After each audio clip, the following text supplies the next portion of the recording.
Hello, everyone. My name is Victor Sterling, and I'm 72 years old. For 4 decades, I was known as a ruthless businessman in the high-stakes world of mergers and acquisitions in New York City. People used to say I was the kind of man who devoured rivals before lunch. I thought that part of my life, the destruction, was over when I retired, but I was gravely mistaken. That night, I realized the ruthless side of me had only been taking a long nap. Before I tell you how I utterly dismantled a man's life in a single hour, please take a moment to like and subscribe to this channel, and drop a comment letting me know what part of the world you're watching from. I want to see just how far this story of cold, hard justice reaches. The trip from New York to San Diego was a blur. I flew out immediately, without telling anyone, after getting the terrifying news. My only daughter, Clara, was dying alone in the intensive care unit. Her husband, Owen, meanwhile, was off celebrating somewhere, probably having a great time.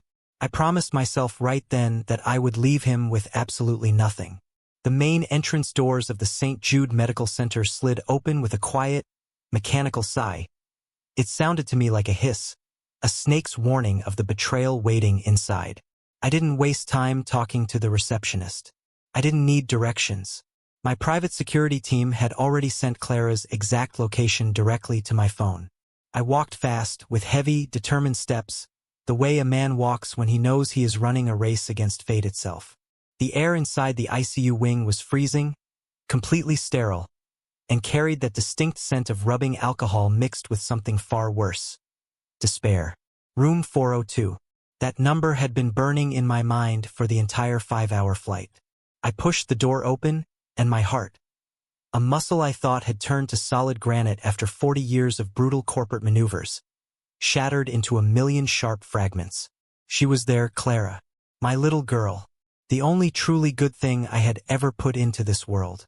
She looked so incredibly frail in that huge hospital bed.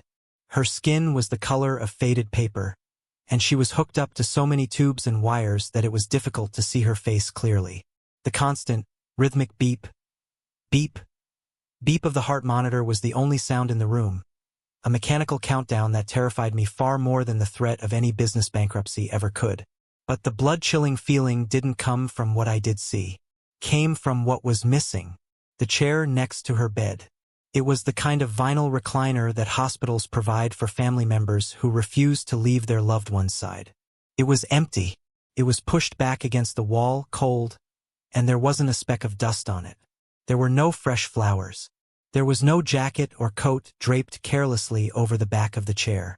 There was no half-finished cup of coffee sitting on the small tray table. There was absolutely no evidence that anyone had been there to hold her hand as she fought for her life.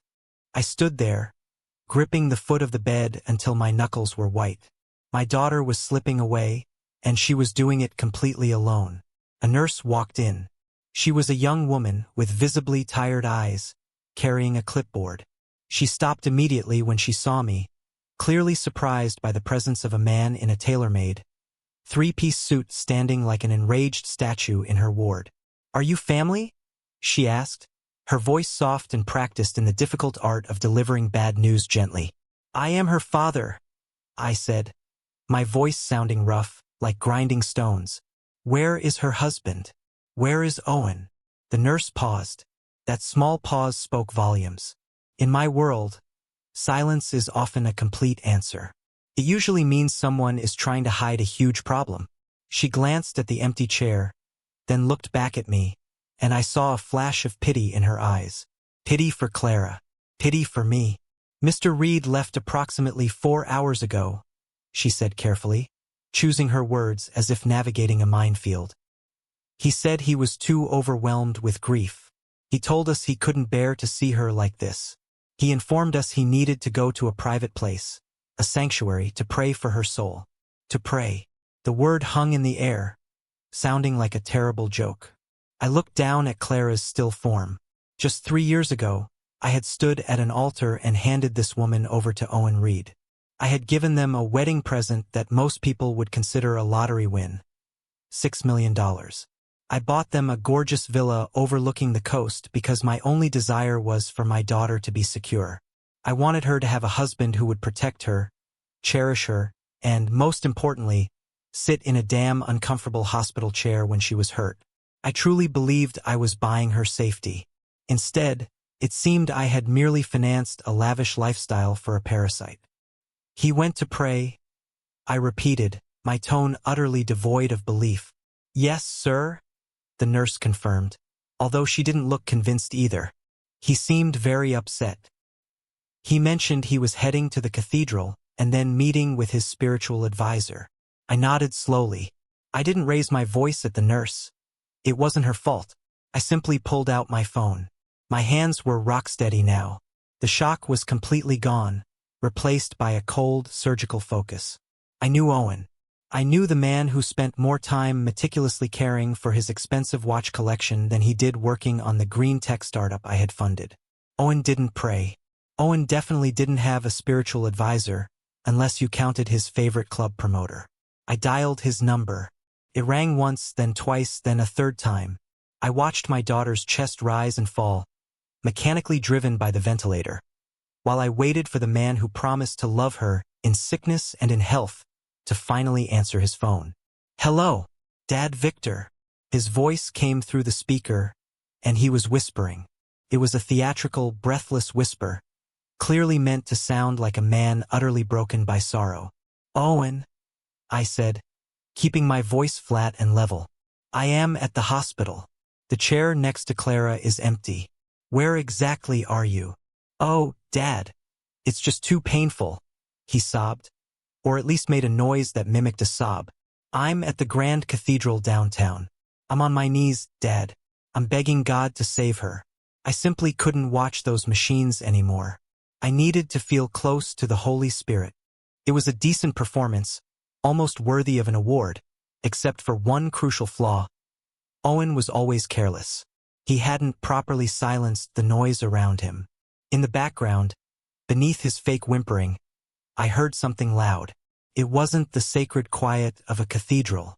It wasn't the chanting of a choir or the gentle murmur of prayer. It was a steady, rhythmic thumping, a heavy bass beat. Thump, thump, thump. And then, the unmistakable clink of crystal glasses making a toast, followed by a woman's high-pitched, completely carefree laugh. You are at the cathedral? I asked, my eyes narrowing as I looked at the heart monitor tracking Clara's fragile struggle. Yes, Dad. It is incredibly peaceful here, Owen lied. The bass suddenly got louder for a second, as if a door had briefly opened. I'm lighting a candle for her right now. Please tell me you have good news. There is news, Owen, I said, my voice dropping to a register that used to make powerful CEOs across boardrooms sweat profusely. Stay right there. Keep praying. I will handle absolutely everything here. I ended the call before he could utter another word. I stood in the deep silence of the ICU, but my mind was deafeningly loud. I looked at my daughter one last time. I gently brushed a strand of hair from her cold forehead. I promise you, Clara, I whispered to her. He will not get away with this. I walked out of the room and signaled to the head of my security detail, who was waiting patiently in the corridor. Track him, I ordered. We already have, sir, he replied instantly, handing me a secure tablet. The GPS on his phone isn't at the cathedral. He is currently at the Shelter Island Marina. I looked at the map displayed on the tablet. The small, blinking blue dot was stationary, clearly on the water. He is on the boat, I concluded. My security chief confirmed it. The one you purchased for them last Christmas. The Clara's dream. He wasn't praying. He was partying on a luxury yacht named after the dying woman he had abandoned. The fury that filled me wasn't hot, burning rage. It was absolute zero. It was the kind of cold that leaves third-degree burns. I didn't just want to hurt him. I wanted to completely erase him. I wanted to turn his life into a pile of ash before the sun rose. Just then, the chief of surgery rushed around the corner, looking frantic. He spotted me and hurried over, sweat beading on his forehead. Mr. Sterling, thank heavens you are here, he said breathlessly. We need to operate immediately to relieve the dangerous pressure on her brain. It is absolutely critical. but we require a signature from the next of kin or a legal guardian. I frowned. Her husband, Owen. Didn't he sign the consent forms before he left? The doctor shook his head, his face grim. That's the problem. We called him 3 times. He explicitly refused to give verbal consent over the phone. He said he needs to consult his lawyer about the liability risks of the surgery before he signs anything. He is stalling, Mr. Sterling, the doctor urged. And if we don't operate in the next hour, your daughter is going to die. The world stopped spinning. This wasn't mere neglect. This wasn't just a tasteless party. He was stalling. He was letting the clock run out. He wanted her to die. I looked at the doctor. Bring me the papers. I will sign everything. Do whatever you must do to save her. As the doctor ran back toward the nurse's station, I pulled out my phone again. But this time I didn't call Owen. I called Julia, my personal attorney, a woman who was widely known to be more shark than human. Wake up, Julia, I said. We have a catastrophic situation. Activate the Titan protocol. I want Owen Reed completely destitute by sunrise. I want his bank accounts frozen solid, his assets seized, and every one of his debts called in instantly. I am heading to the marina. By the time I arrive, I want to legally own the very deck he is standing on. This was not going to be a simple divorce. This was going to be an execution, and Owen Reed had absolutely no idea that his executioner was already on his way. I ended the call. The ICU silence suddenly felt heavier than lead. Owen was claiming to pray, light candles, and seek comfort in the Holy Spirit. The lies poured from his mouth like cheap, sickly syrup. I didn't scream. I didn't throw the phone across the room, even though every fiber of my being screamed for immediate violence. In the business world, they called me the Ice King, because I never, ever let emotion dictate my next tactical move. Rage is a great fuel source, but it is a terrible driver. I tapped the screen of my phone and dialed a number that wasn't listed in any public directory.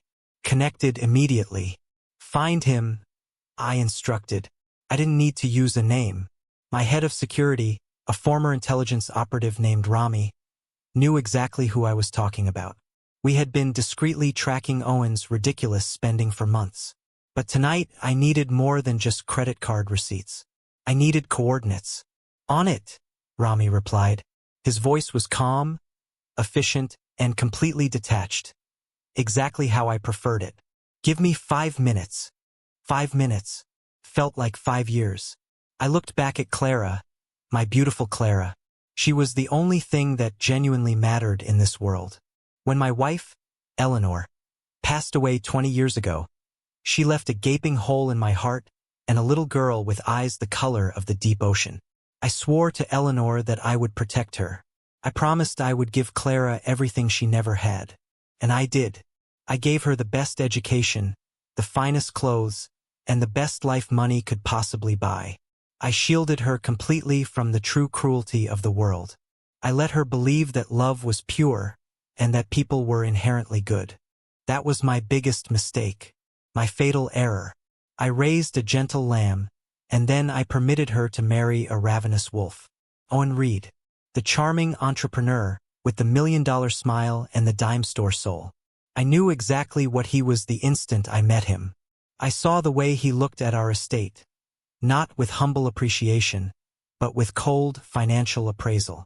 I saw the way he ordered the most expensive, vintage wine without even knowing how to pronounce its name.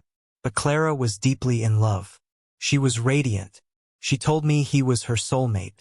She begged me not to ruin it with my corporate cynicism, my endless contracts, and my detailed background checks. It's real love, Daddy, she had pleaded, her eyes shining with tears. Please just be happy for me.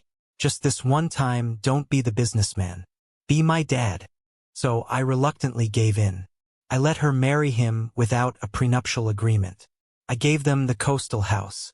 I funded his venture capital firm that never seemed to actually venture or capitalize on anything important. I thought if I simply filled his pockets enough, he wouldn't feel the need to empty hers. I was a fool. A wealthy, powerful fool. My phone buzzed. It was Rami. He is not at the cathedral, Rami stated. I know, I replied. Where is he? Shelter Island Marina confirmed. Dock 42. He is on the yacht. And sir, he is not alone. There are at least 20 guests. Catering trucks were seen leaving the area an hour ago. The marina, of course. The yacht I bought them for their first anniversary, the Clara's Dream. He was throwing a party on a boat named after his dying wife. The sheer audacity was stunning. It was almost impressive in its monstrous scope. Thank you, Rami, I said. Keep watching him. Don't let him leave the dock. I hung up and stared at the phone. My hand was shaking now, not from shock, but from the raw force of the violence I was barely holding back. He was celebrating while she was fighting for every single breath. He was popping champagne corks. Suddenly, the ICU room door burst open. It was the chief of surgery again, and this time he looked even more desperate than before. His face was pale, and there was a heavy sheen of sweat on his upper lip. "Mr. Sterling, we have a grave problem," he said, his voice extremely tight. "What is it?" I demanded, my heart hammering against my ribs. "Is she worse?" "She is critical," he said. "We need to relieve the intracranial pressure immediately. Every second we delay causes more irreversible damage. But we cannot operate." "Why not?" I demanded. "I just told you to bring me the papers." "We cannot accept your signature," the doctor said, looking miserable. "We just finished a call with the hospital's legal department. Since she is legally married, her husband is the primary legal next of kin. Unless he is somehow incapacitated or unreachable, his consent takes complete precedence. And Mr. Reed?" He paused, looking down at his clipboard as if he couldn't believe the words he was reading. "Mr. Reed spoke to our legal team 10 minutes ago. He explicitly stated that he does not give consent for the surgery yet. He claims he needs to review the liability waivers and consult his own personal attorney about the potential risks of the procedure. He said he is worried about the quality of care and doesn't want to make a rash decision." A rash decision? My daughter's brain was dangerously swelling inside her skull, and he was worried about a rash decision. "He is stalling," I stated, the realization hitting me like a physical blow. "He isn't worried about the surgery. He is counting on the delay." The doctor nodded grimly. "In my professional opinion, yes, he is deliberately delaying. And if we wait for his lawyer to review the paperwork, it will be too late. She will be brain dead within the hour." The room spun. This was no longer just negligence. It wasn't just a party. It was murder. Passive, calculated, bureaucratic murder. He knew that if she died on the operating table, he might face difficult questions. But if she died because the surgery was deemed too risky, because he was just being a cautious, loving husband, he would walk away with absolutely everything. The huge life insurance payout, the trust fund, the house, the yacht. He was gambling with her life, using the legal system as his primary weapon. He was betting that I would be too slow, too emotional to stop him. He didn't know who he was dealing with. He thought I was just some rich old man. He forgot how I actually got rich. "I didn't get here by following the rules," I told the doctor. "I got here by rewriting them." I pulled out my phone once more. This time I didn't call Owen. I called Julia, my attorney. She answered on the very first ring. "Victor," she said, her voice sharp and immediately alert. "What is happening?" "He is blocking the surgery," I said, my voice low and dangerous. "He is asserting his rights as next of kin to delay the procedure. He is trying to kill her, Julia." I heard the rapid clicking of a keyboard on the other end of the line. "I'm looking at the hospital's bylaws right now," Julia responded. "We can file an emergency injunction. We can petition the court for emergency guardianship." "How long will that take?" I asked. "Best case scenario," Julia said. 2 hours to get a judge on the line. Maybe 3 to get the order officially signed." "Too long," I said flatly. "She has less than an hour." "Then we need immediate leverage," Julia said. "We need to force him to sign the papers. What assets do we have to work with?" I looked out the hospital window toward the distant lights of the city, toward the marina. "We have everything," I said. "Julia, listen to me very carefully. I want you to buy the debt." "Which debt?" Julia asked. All of it, I said. I want you to buy the mortgage on the coastal house. I want you to buy the loan on the yacht. I want you to buy his luxury car note. I want you to find every single cent he owes to anyone in this city. And I want you to own it. Victor, that will require some time, Julia warned. Not for you, I said. You know the bankers. You know the financial sharks. Call in every favor I have ever done in this town. Offer them double the value of the debt. Triple it if you have to. I don't care about the money. Just get the paper. I want to be the only person Owen Reed owes money to in this entire world. And I want to call it all in tonight. I could practically hear the predatory smile in Julia's voice. Consider it done, Victor, she said. I will have the papers acquired in 20 minutes. I hung up. I turned to the doctor.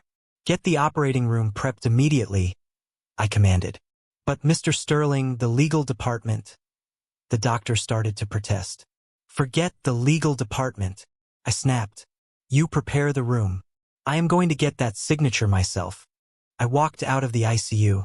I didn't run. Running is for people who are panicked. I was not panicked. I was simply on a mission. I walked past the nurse's station, past the security guards, past the weeping families in the waiting room. I walked out into the cool night air of San Diego. My driver was waiting at the curb. The marina, I said, as I got into the back of the black sedan. And drive fast. As the powerful car sped through the city streets, I checked my phone.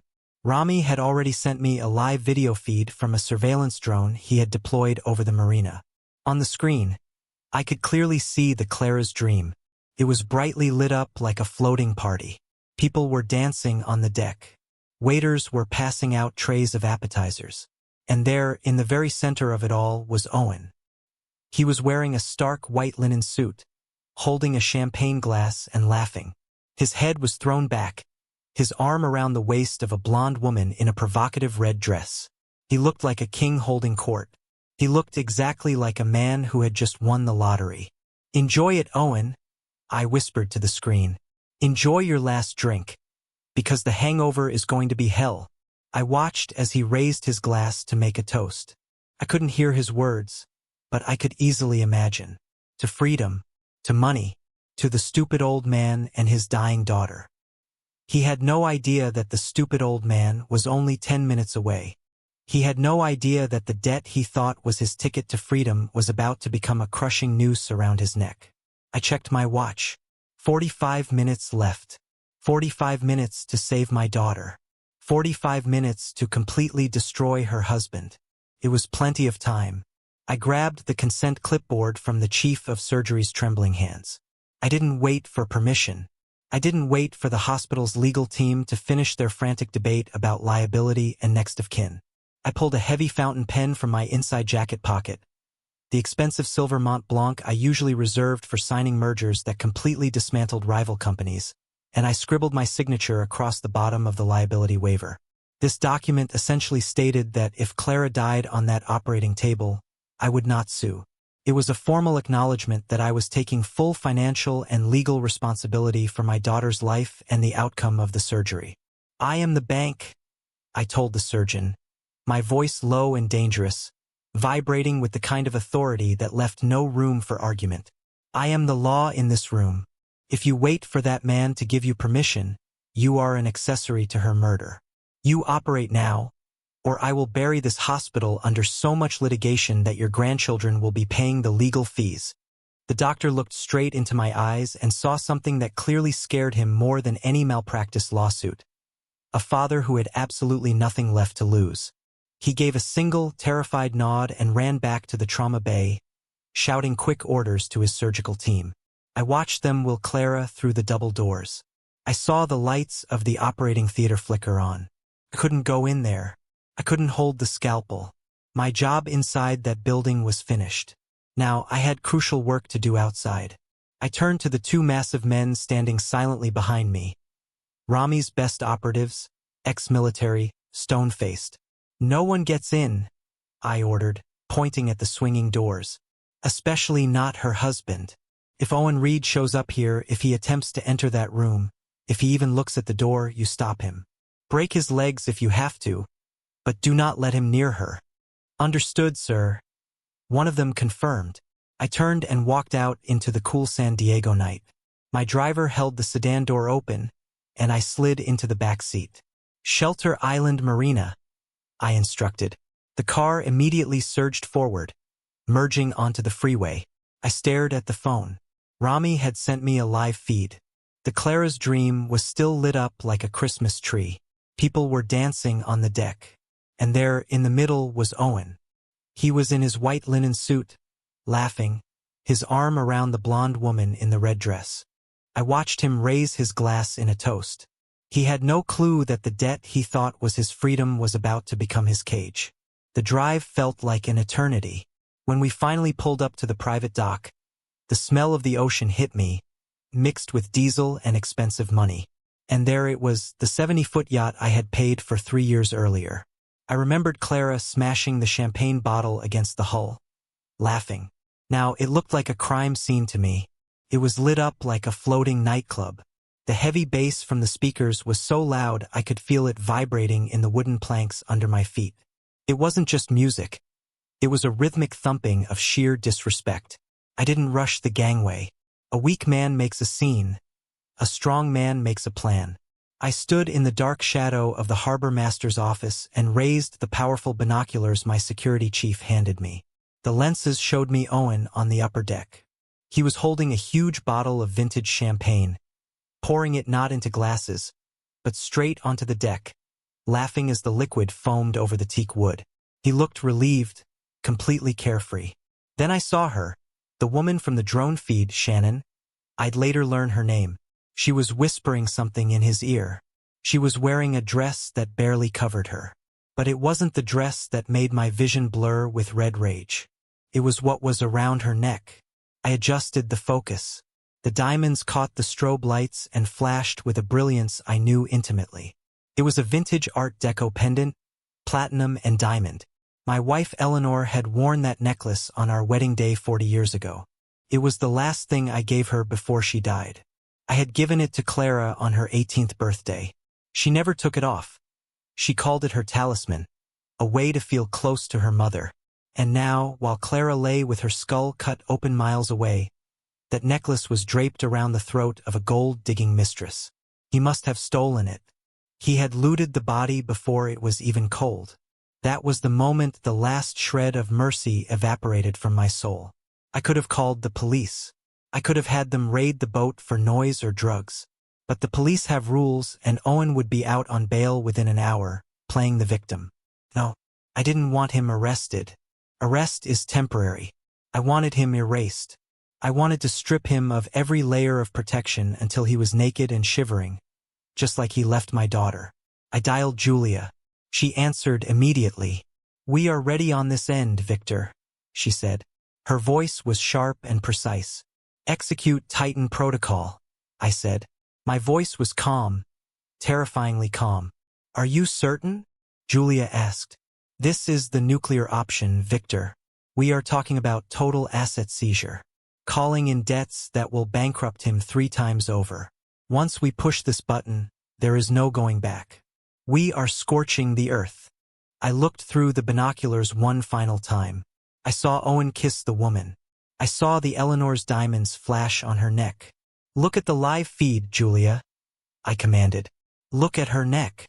There was a silence on the line as she checked the surveillance stream my team was broadcasting. I heard a sharp intake of breath. "Is that Eleanor's necklace?" she whispered. "It is," I said. Julia had known my wife. She had been at our wedding. "Burn him," Julia said. Her voice was now cold as steel. "I am executing the buy orders now." "Good," I said. "I want him penniless before the sun comes up. I want the clothes on his back to be the only thing he owns. I want his credit cards to turn into plastic scrap. I want his luxury SUV repossessed while he is looking at it. And Julia, make absolutely sure the tow trucks are waiting at the end of the dock." "Consider it done," she said. "The banks are processing the transfer. You legally own his debt in 5 minutes." I hung up and watched the party. "Dance while you can, Owen," I whispered to the cold night air. Because the music is about to stop. And when it does, you are going to find out that you don't own the floor you're standing on. You don't own the champagne you're drinking.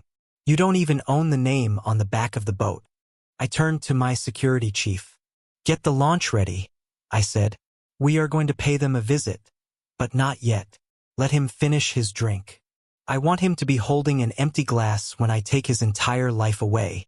While Julia was performing the financial demolition, I needed to strip him of his cover story. I needed to know exactly how my daughter ended up at the bottom of a staircase with her skull fractured. My driver got me back to St. Jude Medical Center in record time. The hospital was quieter now. I headed straight for the nurse's station outside the operating theater. The surgery was still underway. I found the intake administrator, a tired woman, behind a glass partition. I didn't ask nicely. I placed my hand flat on the counter. I want the intake report for Clara Sterling, I said, my voice carrying the weight of a man who could easily buy the entire building. I want the paramedics' notes. I want the initial attending physician's assessment. And I want the photos taken when she arrived. She started to recite the privacy laws, the HIPAA regulations. I cut her off. My daughter is having her skull opened up 10 feet away, I said, leaning in close. Her husband is currently incapacitated. I am the power of attorney. I am the checkbook that keeps this wing funded. Give me the file, or I will have the board of directors here in 20 minutes to fire you personally. It was a good bluff. She immediately handed over a tablet with the digital case file. I took it to a corner of the waiting room. My stomach was churning acid as I scrolled to the incident report. The narrative was simple, almost too simple. It read, patient found at the bottom of the main staircase in primary residence. Husband reports she lost her footing while descending. Mechanical fall. Blunt force trauma to the left parietal lobe. Mechanical fall. That's medical jargon for an accident. A clumsy mistake. I swiped to the photos. They were difficult to look at. My beautiful girl, bruised and broken. But I didn't focus on the injuries from the fall. I looked for the injuries that came before the fall. I zoomed in on her wrists. There they were. Faint, purplish marks on the inside of her forearms. To an untrained eye, they might look like shadows or maybe for bruising. But I didn't have an untrained eye. I grew up on the rough side of New York before I wore Italian suits. I learned to fight in alleys before I fought in boardrooms. I knew what a defensive wound looked like. Those weren't marks from hitting a banister. Those were finger marks. Someone had grabbed her hard. Someone had held her wrists while she struggled to pull away. The image triggered a memory that hit me with the force of a physical blow. 2 weeks ago, my phone had rung late at night. It was Clara. She was sobbing so hard I could barely understand her. Daddy, he is stealing from me, she had choked out. I checked the joint trust account, the one for the baby we were planning. It is empty, Dad. For $100,000 gone. When she confronted him, he just laughed. He claimed he invested it and that she was being paranoid. I had felt the rage then, but I had suppressed it. I told her to remain calm, not to confront him again. I told her I would send my accountants to fix it legally and cleanly. I told her to lock her bedroom door. I was a fool. I told her to wait because I wanted to build a foolproof case. I treated her life like a business transaction. And because I waited, she was now lying on an operating table. He didn't just steal the money. He realized she knew he was a fraud. I looked back at the tablet. A fall down the stairs didn't explain the bruises or the lack of defensive wounds on her palms. If you fall forward, you put your hands out to catch yourself. Her palms were clean. She hadn't fallen. She had been incapacitated before she went over the edge. I stood up, pacing the small waiting area. The pieces didn't fit. Owen was weak. He was a coward. He wouldn't have the stomach to physically beat her. He would need a cleaner, quieter method. Just then, I felt a presence behind me. I turned around. It was a young male nurse, wearing blue scrubs. He looked incredibly nervous, glancing constantly at the security cameras. Mr. Sterling, he whispered. Yes, I said, stepping into the blind spot of a hallway pillar. I was the triage nurse when she came in, he said, his voice shaking. I drew her blood work before she went to scans. And? I asked, sensing he was holding back something vital. The attending physician is a good man, but he is overworked, the nurse said quickly. He looked at the head wound. He treated the immediate threat, but he missed something in the blood panel. Or maybe he didn't miss it. Maybe he just thought it was a lab error because it didn't make sense. What didn't make sense? I demanded, gripping his shoulder. The nurse reached into his pocket and pulled out a crumpled printout. It wasn't part of the official digital file. It was a raw lab result. Her glucose levels were critically low, the nurse said. 40 milligrams per deciliter. She was in hypoglycemic shock. But look at the insulin levels. I looked at the numbers. I didn't need to be a doctor to see the huge anomaly. The insulin level was off the charts. It was sky high. Is my daughter diabetic? I asked, even though I knew the answer. No, sir, the nurse said. Her medical history is clean. No diabetes, no history of hypoglycemia. There is no physiological reason for her to have that much insulin in her system. Her pancreas couldn't produce that much even if it tried. I stared at the paper. The numbers blurred into a red haze. Exogenous, the nurse whispered. That is what we call it. It came from outside the body. Someone injected her. I said, my voice flat. The nurse nodded. A large dose. Enough to cause confusion, dizziness, muscle weakness. Enough to make someone pass out or stumble. If you injected someone with that much insulin, and they were standing at the top of a staircase, they wouldn't be able to catch themselves. I finished the sentence for him. They would fall like a stone. It wasn't an accident. It wasn't a fight that got out of hand. It was a cold, calculated execution. Owen knew he couldn't beat her physically, so he drugged her. He waited until she was disoriented, until her brain was starving for sugar, until her legs gave out. And then he gave her a push. The bruises on her wrists were from him holding her steady while he stuck the needle in. I looked at the nurse. Does anyone else know this? I put the note in the file, but I think it got lost in the shuffle of the emergency surgery, the nurse said. I just thought you should know. It didn't feel right. The husband, he was asking about the autopsy. Before she was even dead, he asked if an autopsy would be mandatory for an accidental fall. That was the final confirmation. Thank you, I said to the nurse. You just saved my daughter's pursuit of justice. I walked back to the window. Julia was currently destroying Owen's financial life. But that wasn't enough anymore. Bankruptcy is a problem for a living man. Owen Reed didn't deserve to be a living man. He was a murderer. He had tried to commit the perfect crime. He used a weapon that disappears from the bloodstream, a weapon that mimics natural causes. He thought he was clever. He thought he was the wolf. But he forgot one thing: wolves hunt in packs, but a lion hunts alone. And he had just walked right into the lion's den. I took a picture of the lab report and sent it to my private, encrypted server. Then I texted Julia, change of plans. Do not just bankrupt him, trap him. I needed him to come to the hospital. I needed him to walk into this room believing he had won. I needed to see the light go out of his eyes when he realized that I knew absolutely everything. Mr. Sterling, he said. I turned slowly. The raw grief was gone. The immediate fear was gone. There was only the calculated, cold focus of the mission. Is she alive? I asked. She is, the doctor confirmed. We stopped the bleeding. She is in a coma, but she is alive. Her brain activity is stable. Good, I said. Keep her alive, because her husband is coming to visit, and I want her to hear him scream. My phone vibrated in my hand, cutting through the sterile silence of the waiting room like a drill. It was Julia. I answered immediately, my eyes still fixed on the red light above the operating theater doors. Report, I said, my voice flat. It is worse than we thought, Victor, Julia said, her voice lacking its usual razor-sharp composure. I pulled his credit file. I pulled the property records. Victor, the coastal house is leveraged. That is impossible, I snapped. I paid cash for that estate.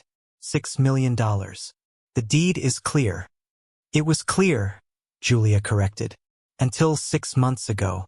Owen took out a hard money loan against the property. Since his name was on the title as a joint tenant with the right of survivorship, he didn't need Clara's signature for a loan up to 50% of the value. He borrowed $3 million, Victor. $3 million. I felt a vein in my temple throb. I had given them that house as a sanctuary, a fortress against the world, and he had turned it into an ATM. Where is the money? I asked, though I already suspected the answer. Gone, Julia said. I traced the transfers. He moved it all into offshore crypto exchanges. He was gambling, Victor, betting on altcoins and futures. He lost it all. Every cent. The lender has already sent a notice of default. They were going to foreclose next week. The pieces of the puzzle slammed together with a deafening click. The insulin, the fall, the delay in calling emergency services, the delay in signing the surgical consent forms. It wasn't just about getting rid of a wife he didn't love. It was about survival. He was drowning, days away from being homeless and exposed as a fraud who had squandered a fortune. He needed a bailout. Did he have insurance? I asked, my voice dropping to a whisper. Julia sighed.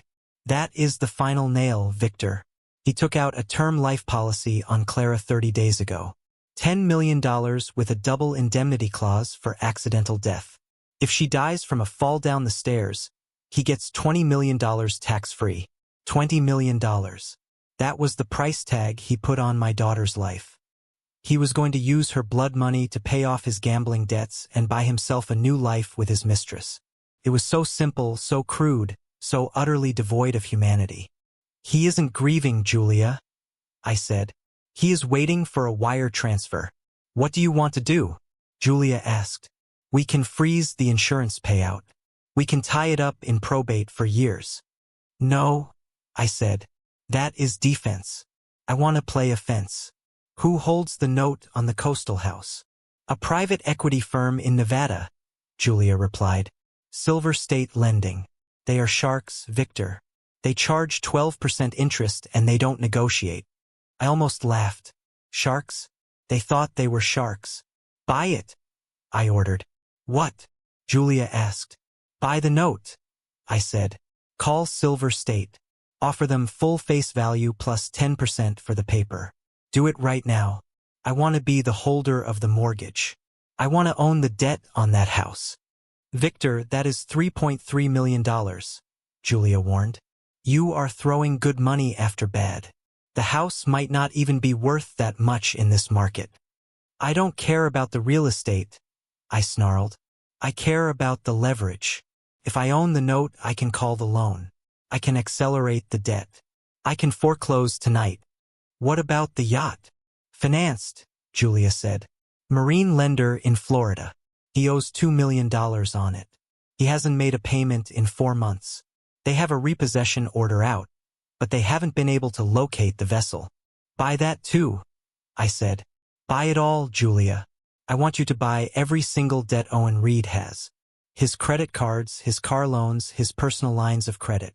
I don't care if he owes money to his bookie. You find the marker and you buy it. I paused, taking a breath that tasted of antiseptic and vengeance. By the time he steps off that boat, I want to be the only person in the world he owes money to. I want to own the shirt on his back. I want to own the air he breathes. I understand, Julia said, her voice shifting from lawyer to executioner. I am making the calls now. Give me 30 minutes. 30 minutes. That was all it took for me. My company, Sterling Capital, didn't just merge businesses. We bought distressed debt. We bought the financial souls of failing empires and decided who lived and who died. This was my playground. Owen thought he was playing 4D chess because he knew how to open a crypto wallet.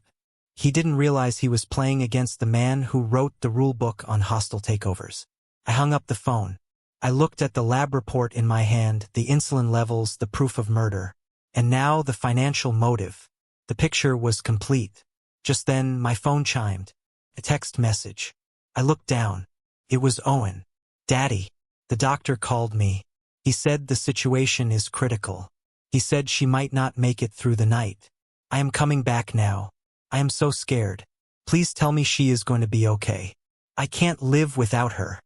I stared at the screen. The audacity was nauseating. He was still playing the role. He was setting the stage for his grand entrance as the grieving widower. He was coming to the hospital not to hold her hand, but to ensure she died. He needed to be there when the monitor flatlined so he could perform his grief for the doctors, sign the death certificate, and collect his $20 million. He was scared, all right. He wasn't scared of losing her. He was scared of the foreclosure notice arriving before the insurance check. I typed a reply, my thumbs moving slowly and deliberately. Come to the hospital, Owen. We need to talk. I didn't tell him she was stable. I didn't tell him I knew about the insulin. I didn't tell him I just bought his house out from under him. I needed him here. I needed him to walk into this trap willingly. I put the phone in my pocket. I walked over to the window and looked down at the street.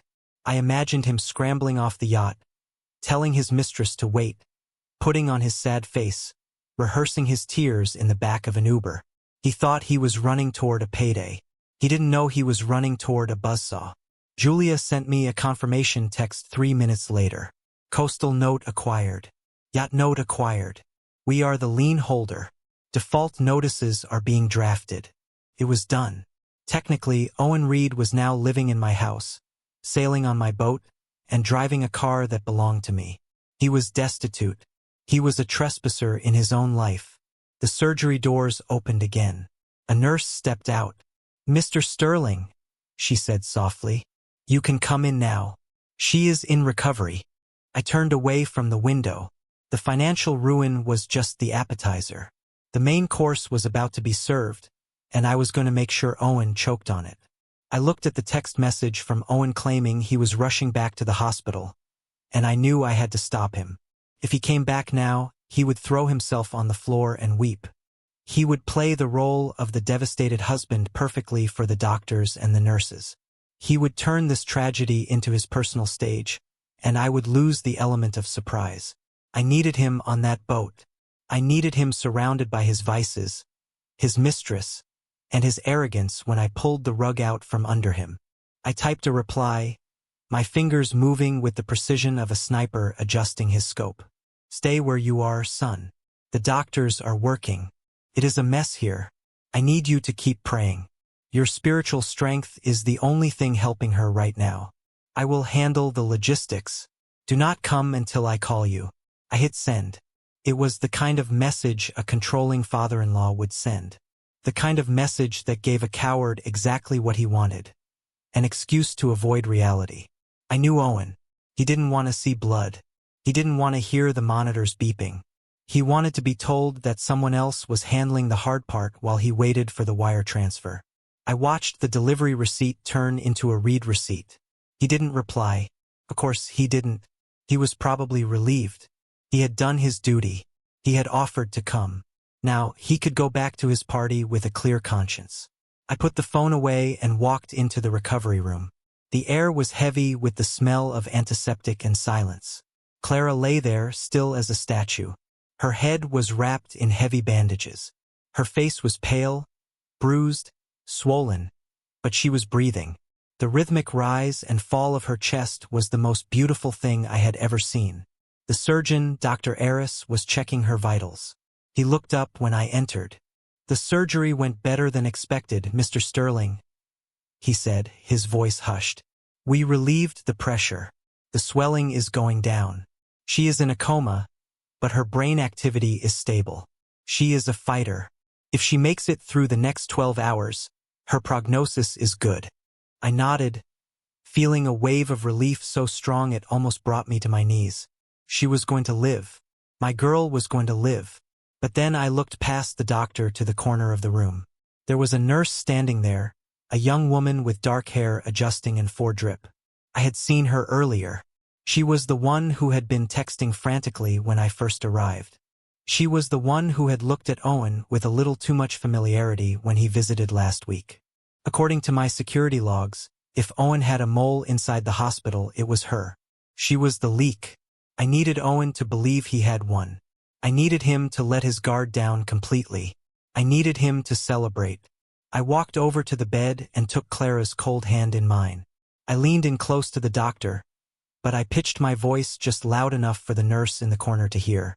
"Doctor," I said, letting my voice crack with fake despair. "Be honest with me. The damage is too extensive, isn't it?" The doctor looked at me, confused. He opened his mouth to correct me, to say that she was stable, but I squeezed his arm hard, giving him a sharp look that said, "Play along." He was a smart man. He closed his mouth. "I don't think she's going to make it through the night," I said, my voice trembling. "Look at her. She is fading. I need to prepare myself for the end." I buried my face in my hands, feigning a sob. "I am so sorry, Mr. Sterling," the doctor said, catching on slowly, though he clearly didn't understand my game.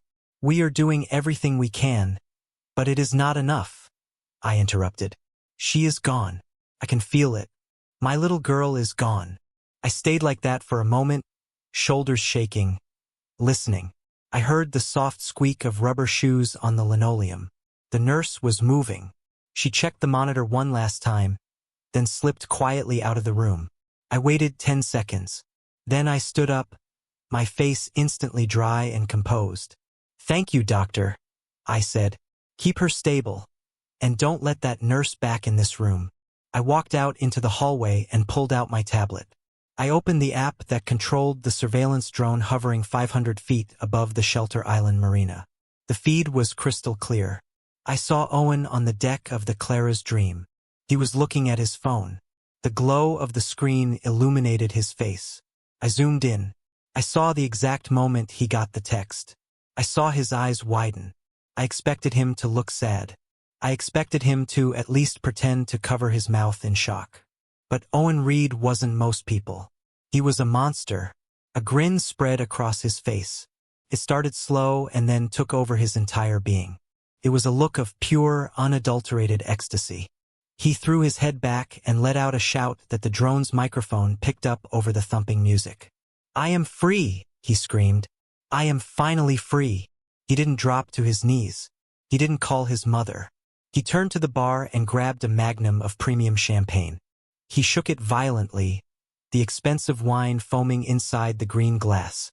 He popped the cork and sprayed it into the night air, laughing like a maniac. The woman, Shannon, ran over to him. She looked concerned for a second, probably wondering if the news was bad. He grabbed her by the waist and spun her around.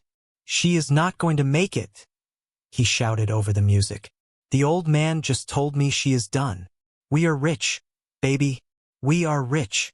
Shannon's concern evaporated. She laughed.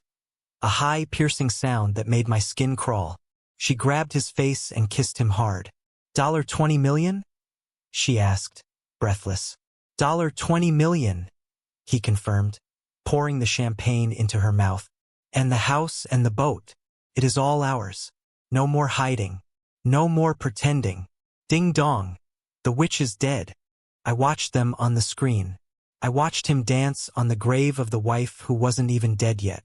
I watched him toast to his own victory. I hit the record button. This was it. The financial ruin Julia had unleashed was just business. It was cold. It was numbers on a spreadsheet. But this video, this was the end of his soul. This was the evidence that would turn every jury, every judge, and every person in America against him. Proved motive. Proved malice. Proved he was devoid of humanity. He wasn't grieving. He was partying. I saved the clip to 3 different secure cloud servers. I sent a copy to Julia. I sent a copy to the district attorney's personal email address, a man I played golf with on Sundays. "You think you are free, Owen?" I whispered to the tablet. "You think the nightmare is over? You are wrong. You just woke up." I saw him refill his glass, his movements loose and sloppy. He was drunk on power, drunk on money he didn't have, and drunk on premium vintage. I checked the time. The tow trucks would be arriving at the marina gates in 10 minutes. The bank notifications would start hitting his phone in 15. I picked up my phone and texted Julia one word. Now. I wanted to be there when the music stopped. I wanted to see his face when the lights went out. I put the tablet in my briefcase and signaled to my security team. "Let's go," I said. "The party is over." As we walked to the car, I replayed the video in my head. I am free. Those were his words. I was going to make sure that, for the rest of his miserable life, the only thing Owen Reed would be free of was hope. He would never be free again. He would be owned by the state, by the prison system, and by the memory of the night he celebrated too soon. The drive to the marina was a blur of streetlights and cold fury. I wasn't Victor Sterling, the father, anymore. I was Victor Sterling, the reaper, and I had a harvest to collect. My driver navigated the dark streets of San Diego with the smooth precision of a predator stalking its prey.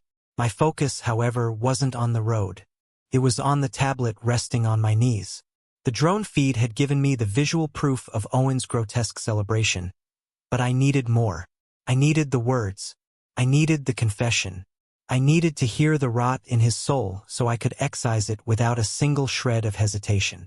I opened a secure application on my tablet. It was a piece of software developed by my old firm specifically for clients who needed to keep a discreet eye on their assets. When I bought the Clara's Dream, I didn't just pay for teak decks and Italian leather. I paid for a state-of-the-art security system with internal cameras and microphones in every room, save for the bathrooms. Owen didn't know about the remote access codes. He thought the security panel in the captain's quarters was the only control. He was wrong. I had the master key. I always kept the master key. I tapped the screen, and the feed instantly switched from the aerial drone view to the interior cameras. The main salon was empty, save for a few empty bottles rolling on the floor. I switched to the aft deck. Empty. I switched to the master stateroom. There they were, Owen and the woman, Shannon. They had moved the party inside, away from the wind, but not away from my eyes. They were sitting on the edge of the king-sized bed, the bed that was supposed to be my daughter's sanctuary. Owen was refilling their glasses, his movements loose and sloppy, the adrenaline of his perceived victory mixing dangerously with the alcohol. I turned up the volume on my tablet. The audio was crystal clear. "Baby, you should have seen the old man's text," Shannon said, her voice slurring slightly. She kicked off her heels and curled her legs under her. "He sounded so pathetic. Stay where you are, son. Keep praying." Owen laughed, that same high-pitched cackle I had heard earlier. "He thinks he is in charge. He thinks he is protecting me from the trauma. If he only knew. He is going to be so surprised when he finds out you are the sole beneficiary." Shannon giggled, running a hand through Owen's hair. "Do you think he will try to fight it?" she asked. "Let him fight," Owen sneered. "The policy is ironclad. Accidental death. No prenup on the life insurance. And the house title is in my name, too. He can sue me all he wants. By the time the lawyers are done, we will be living on a beach in St. Tropez." I watched them, my blood running cold. They were already spending the money.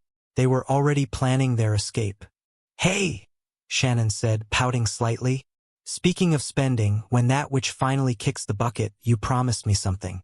Remember?" Owen leaned in, kissing her neck. "I promised you the world, babe." "You promised me a Porsche?" Shannon corrected him, pulling back to look him in the eye. "A 911 Turbo S in chalk gray. You said when we pulled this off, I could have whatever I wanted." I zoomed in on Shannon's face. The resolution was high enough to see the pores on her skin. And then, the recognition slammed into me like a freight train. I knew that face. I knew that voice. I had seen her in my daughter's kitchen 2 months ago. She wasn't wearing a red dress then. She was wearing scrubs. Shannon wasn't just a mistress. She was the private nurse Owen had hired to help Clara when she started feeling fatigued. Owen had told me Clara was having trouble sleeping, that she was stressed, and he wanted a professional to monitor her diet and vitals. He had introduced Shannon as a top-tier wellness consultant. My God! I felt bile rise in my throat. We had invited the killer into the house. We had paid her salary. The insulin, the low glucose levels. It all made sense now. Owen didn't inject her. He wouldn't have the medical knowledge to know exactly how much to use to incapacitate her without killing her instantly. Shannon did. She was the one who administered the daily vitamins. She was the one who prepared Clara's smoothies. She had been poisoning my daughter slowly, methodically, right under our noses. And now she was asking for a Porsche as a reward for a job well done. Owen laughed and grabbed Shannon's hand, kissing her knuckles. A Porsche, he scoffed. Babe, with $10 million in cash and another $10 in assets, I won't just buy you a Porsche. I will buy you the whole damn dealership. You earned it. You were perfect. The way you handled the dosage tonight? Surgical. There it was. The confession. Recorded in high-definition audio and video, stored securely on my private cloud. He had just admitted to the conspiracy. He had just confirmed that Shannon was the executioner. My hand tightened around the tablet until the screen warped slightly under the pressure. They were monsters. They weren't just greedy. They were evil. They had turned care into a weapon. They had turned trust into a murder weapon. But just as the rage threatened to blind me, my other phone buzzed on the seat beside me. It was a single notification, a green light in the darkness. I picked it up. It was a secure message from the bank. Transaction complete. Debt acquisition finalized. Transfer of ownership recorded. I let out a breath I didn't know I was holding. The air in the car suddenly felt cleaner. The suffocating weight of helplessness vanished, replaced by the cold, hard weight of ownership. I opened the attachment.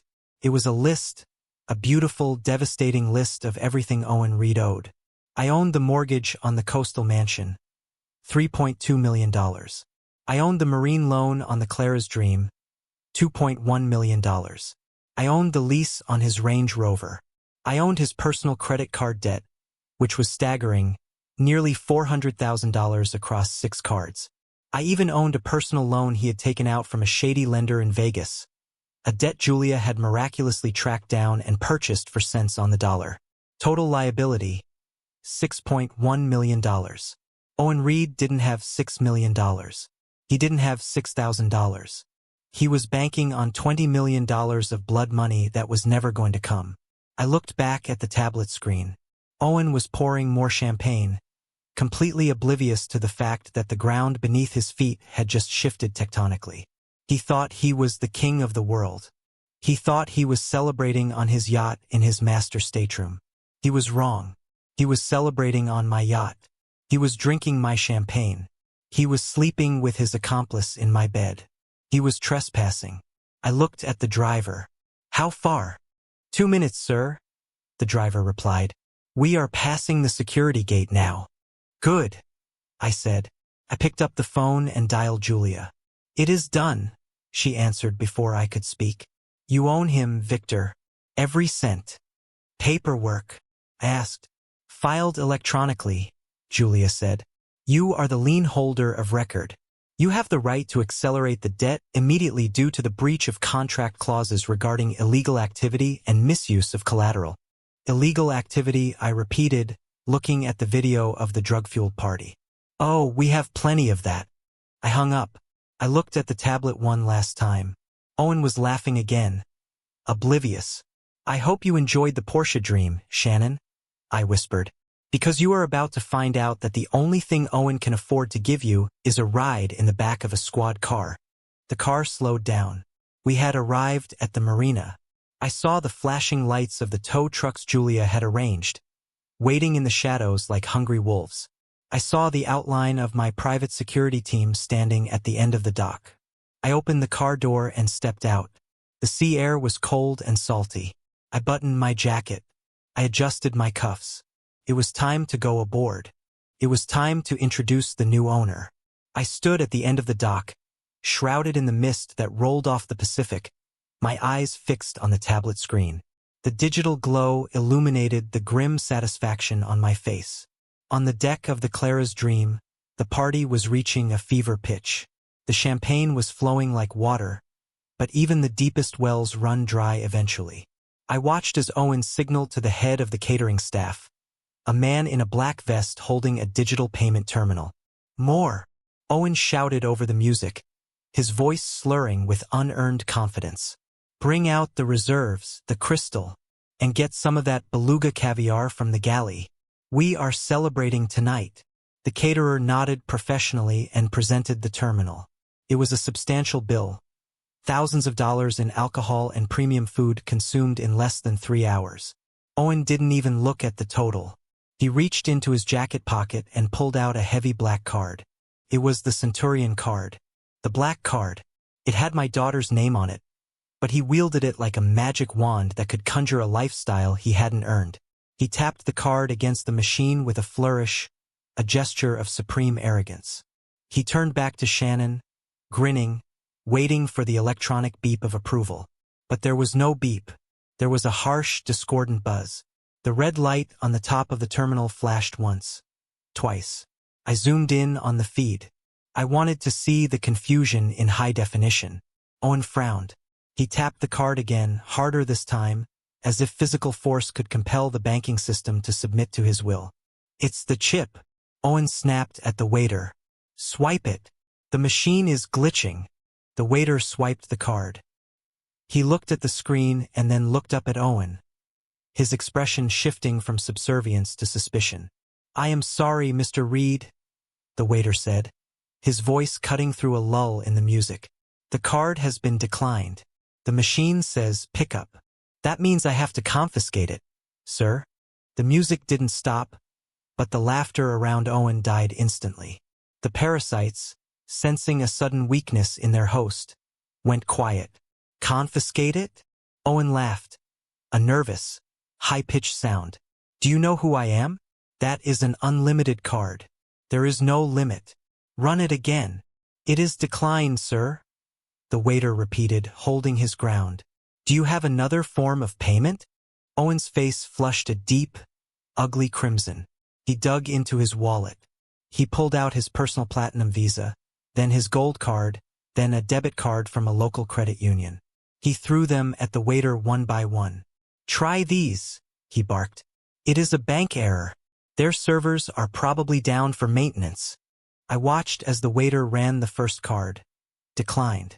The second card. Declined. The debit card. Declined. Julia had done her work with surgical precision. Every line of credit associated with Owen Reed's social security number had been frozen, purchased, or maxed out by penalties she had triggered. He didn't just have bad credit. He had no credit. He was financially radioactive. Owen was sweating now. I could see the sheen on his forehead glistening under the deck lights. His friends were exchanging uneasy glances. The whispers started. The women were pulling their shawls tighter, stepping back as if poverty were contagious. "This is ridiculous," Owen shouted, snatching the cards back. "Let me make a call. My private banker is going to hear about this. Heads are going to roll." He pulled out his phone, the latest model iPhone I had bought him for his birthday. He dialed a number and put it to his ear, plugging his other ear with a finger to block out the noise of the party he could no longer afford. I switched the audio feed on my tablet to intercept his call. I heard the ringing, then the automated voice of the high-net-worth client services line. "Identity verified," the mechanical voice said. "Mr. Reed, please hold for an urgent message regarding your account status." Owen tapped his foot impatiently. He winked at Shannon, mouthing, "1 second, babe." Then a human voice came on the line. Cold, professional, unsympathetic. "Mr. Reed, this is the Fraud and Security Department." "Finally," Owen hissed. "Unfreeze my cards. I am in the middle of an event, and your incompetence is embarrassing me." "Mr. Reed," the voice interrupted, "your accounts have not been frozen by error. They have been locked pursuant to an emergency request by the primary account holder's legal guardian." Owen froze. "Guardian? My wife is the primary holder," he said, his voice trembling. "And she is indisposed. I am her husband. I have power of attorney." "Not anymore, sir," the voice said. "We received a court-certified document 20 minutes ago.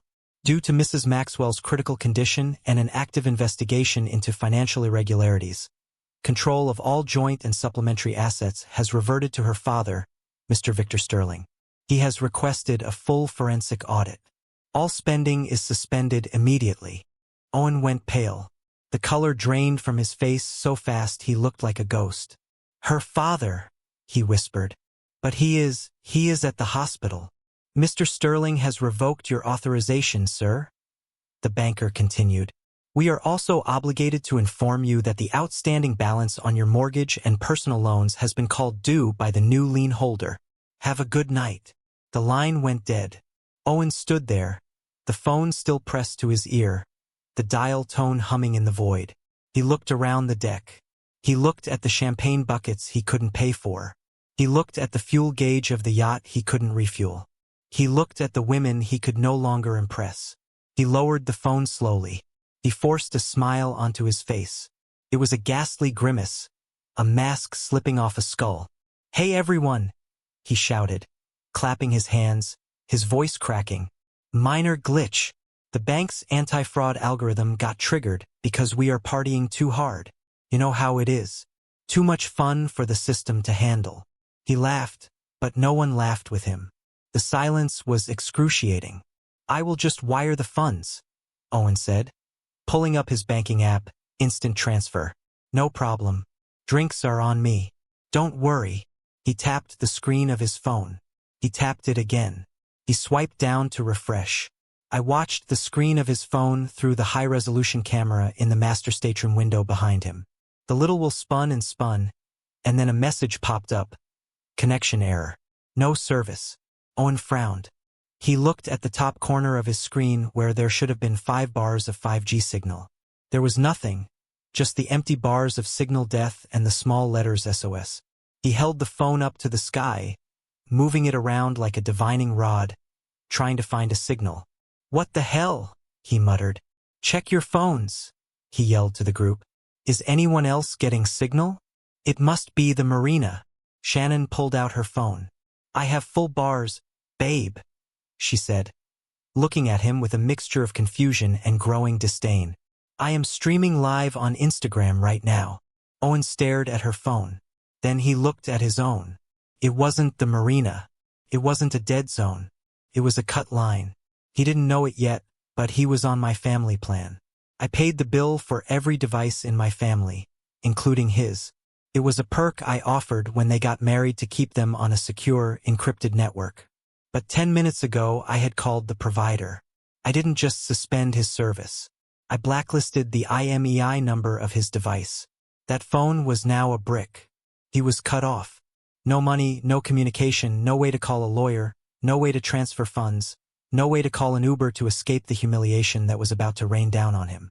He stood there in his expensive suit on the deck of a boat he didn't own, holding a piece of glass and metal that wouldn't connect him to the world.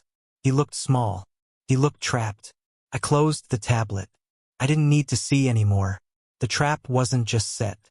It had snapped shut. His leg was caught in the iron teeth of reality, and he was just starting to feel the pain. I signaled to my team. "Start the engines on the launch," I said.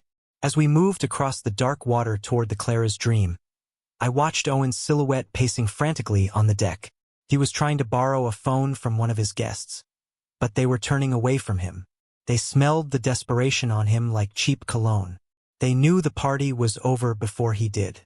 He was alone, surrounded by people, but utterly, completely alone, just like he left my daughter. But unlike Clara, no one was coming to save him. The only thing coming for Owen Reed was me. The private interceptor and a nearby Coast Guard cutter sliced through the water, effectively boxing in the Clara's Dream with aggressive precision.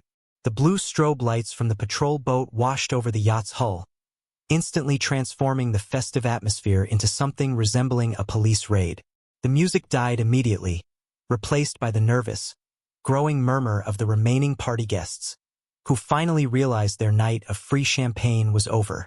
I watched from the bow of my small tender as my head of legal enforcement, a man named Stone who looked like he was carved from granite, stepped from the interceptor onto the yacht's swim platform. He was followed by 4 large men in tactical gear. They weren't police, but in the dark, they looked enough like a SWAT team to send a massive wave of panic through the crowd. Owen rushed to the railing, his face a mask of frantic confusion. He waved his arms, probably thinking the cavalry had arrived to fix his frozen bank accounts. "Over here," he shouted. "There's been a mistake. I need assistance." Stone ignored him, climbing the stairs to the main deck with the heavy, purposeful tread of an executioner. He didn't look at the guests or the spilled drinks. He walked straight up to Owen and thrust a document bound in blue legal paper into his chest. "Mr. Reed," Stone said, his voice projecting clearly across the now silent deck. "I am the authorized representative for Sterling Distressed Asset Management, the new holder of the note on this vessel." Owen stared at the paper, blinking rapidly. "Sterling? That's my father-in-law's company." "Correct," Stone replied, his face completely impassive. "Mr. Sterling purchased the marine mortgage on this vessel 17 minutes ago. You are currently in default." "Default?" Owen let out a high, hysterical laugh. "That's impossible. I missed a few payments." "Sure, but I have a grace period. My lawyer said they wouldn't move to seize for at least 90 days. You didn't read the fine print, did you, Mr. Reed?" Stone asked. It wasn't really a question. I knew Owen never read the fine print. When he signed the loan documents 3 years ago, I had been there in the background. I had seen the lender slip in a standard insecurity clause, Section 14, Paragraph B. It was a trap for high-risk borrowers, stating that if the lender reasonably believed the collateral was at risk due to the borrower's conduct, illegal activity, or reckless behavior, the loan could be accelerated immediately. No grace period, number 90 days, immediate payment in full. "What fine print?" Owen demanded, sweat glistening on his forehead. "Section 14, Stone said, calm as the grave. "The insecurity clause. We have evidence that this vessel is being used to facilitate illegal narcotics distribution and is currently under the command of an intoxicated operator. Furthermore, the borrower has attempted to use the vessel's equity to secure unauthorized gambling debts. This constitutes a material breach." "Narcotics," Owen sputtered. "That's ridiculous. We're just having a party." Stone motioned to one of his men, who shone a high-powered flashlight onto a glass table near the jacuzzi. The beam illuminated lines of white powder and a rolled-up $100 bill. The guests nearby recoiled, shielding their faces from the light, like vampires caught in the sun. "That looks like a material breach to me," Stone said. "The loan is called Mr. Reed. The total outstanding balance is $2,140,000. Unless you can produce a cashier's check for that amount right now, we are taking possession of the ship." Owen looked at the check. He looked at his dead phone. He looked at his frozen credit cards. The reality of his situation crashed down on him. He wasn't the captain anymore. He was a trespasser. "You can't do this," he screamed, his voice cracking. "This is my boat. My name is on the hull. My wife is dying. You heartless bastards. You can't kick me off my own boat while my wife is dying." It was the wrong thing to say. A ripple of disgust went through the crowd. Even these parasites, people who lived for free drinks and clout, had a line. Hearing him use his dying wife as a shield to save his party boat crossed it. Stone stepped closer, invading Owen's personal space. "Your wife is the reason we are here," Stone said, his voice dropping to a menacing growl. "The primary borrower is Clara Sterling. You are just a guarantor, and since you have failed to protect the asset, we are relieving you of command. You have 5 minutes to vacate the vessel. Anything left on board after that becomes the property of the lien holder." The guests didn't need to be told twice. The whisper started low and spread like wildfire. Repo. Broke. Fraud. The beautiful people, the influencers, the models, they all started moving toward the gangway. They didn't say goodbye to Owen. They didn't offer him a ride. They just wanted to get away from the stink of failure. I watched Shannon from my vantage point on the tender. She was smart, smarter than Owen. She saw the ship sinking and she knew there were no lifeboats for the captain's mistress. She started backing away, moving toward the crowd of departing guests. She kept her head down, trying to hide her face with her clutch, trying to blend in with the herd. She reached up and touched the diamond necklace at her throat. I saw her fingers linger on the clasp. She was checking to make sure her payday was still secure. She thought she could slip away into the San Diego night, pawn the diamonds, and find a new mark before the sun came up. She was wrong. Stone saw her too. He snapped his fingers, and 2 of the security guards moved to block the gangway. "Nobody leaves with property that doesn't belong to them," Stone announced. Bags will be checked. Shannon froze. She looked at Owen, who was currently arguing with Stone, grabbing the lapels of Stone's jacket in a futile attempt to assert dominance. Do you know who I am? Owen was shouting. I am going to sue you. I am going to bury you. My father-in-law will hear about this. He is hearing about it, Stone said, simply glancing over his shoulder toward the dark water where I waited. In fact, he is watching it. Owen stopped. He followed Stone's gaze. He squinted into the darkness. The spotlight from my tender hit him square in the face, blinding him. He raised a hand to shield his eyes. Dad, he whispered. I didn't step into the light. Not yet. I let him stare into the beam like a deer caught on the highway. I wanted him to feel the presence of the man he had betrayed. Get off my boat, Owen, Stone barked, pushing him toward the stairs. Owen stumbled. He looked around for support, but there was none. His friends were busy showing their purses to the guards, trying to prove they hadn't stolen the silverware.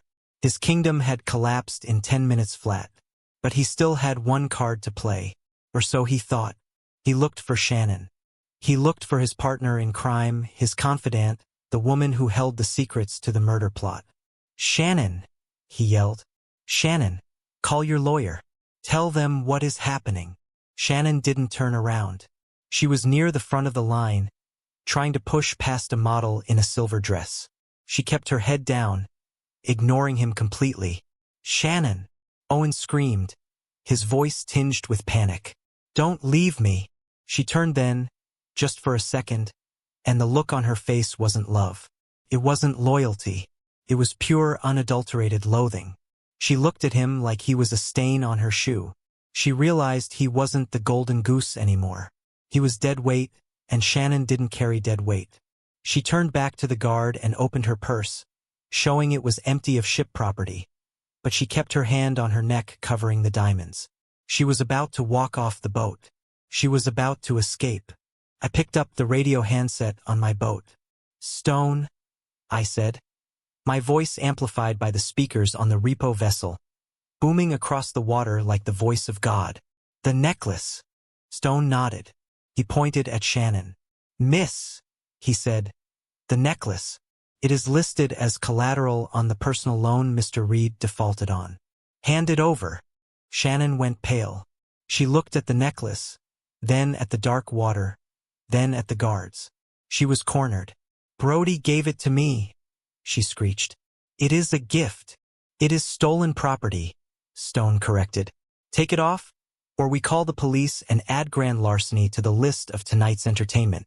Owen watched in horror as the woman he had promised a Porsche to, the woman he had killed for, unclasped the necklace and dropped it into Stone's outstretched hand.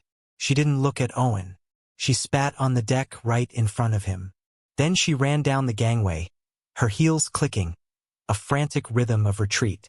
Owen was left standing alone in the middle of the deck. No guests, no mistress, no boat. Now you, Stone said, pointing to the dock. Owen looked at the water. He looked at me, hidden behind the light. He looked at the empty champagne bottle at his feet. This isn't over, he whispered, but the fight was gone from his voice.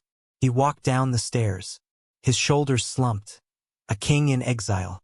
But the night wasn't done with him yet. As his foot touched the wooden dock, I signaled my driver. Take the car, I said into the radio. On the shore, the tow truck engine roared to life. Owen's Range Rover, parked prominently at the entrance to the pier, was lifted into the air. The alarm started blaring, a siren song for his dead lifestyle.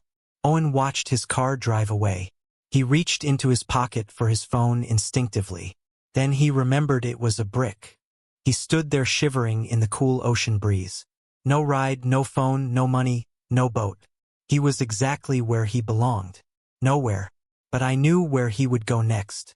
There was only one place left for a rat to run when the ship went down. He would run to the only person he thought still believed his lies. He would run to the hospital. He would run to Clara. And I would be waiting.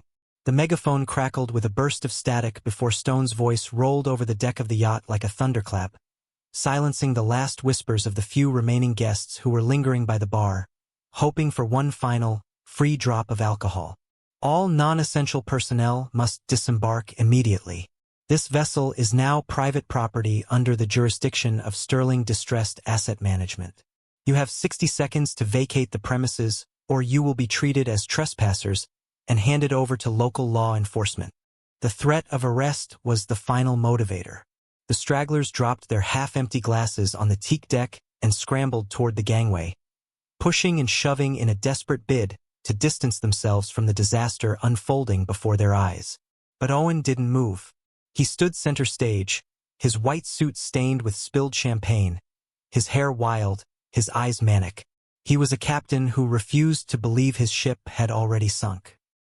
He lunged at Stone, grabbing the lapels of the man's dark suit with trembling hands. "You cannot do this," he screamed, his voice cracking with hysteria. "I am the owner of this vessel. Look at the registration. My name is on the hull. Do you know who I am?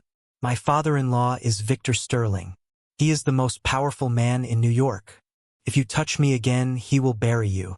He will sue you into oblivion and turn your life into a living hell."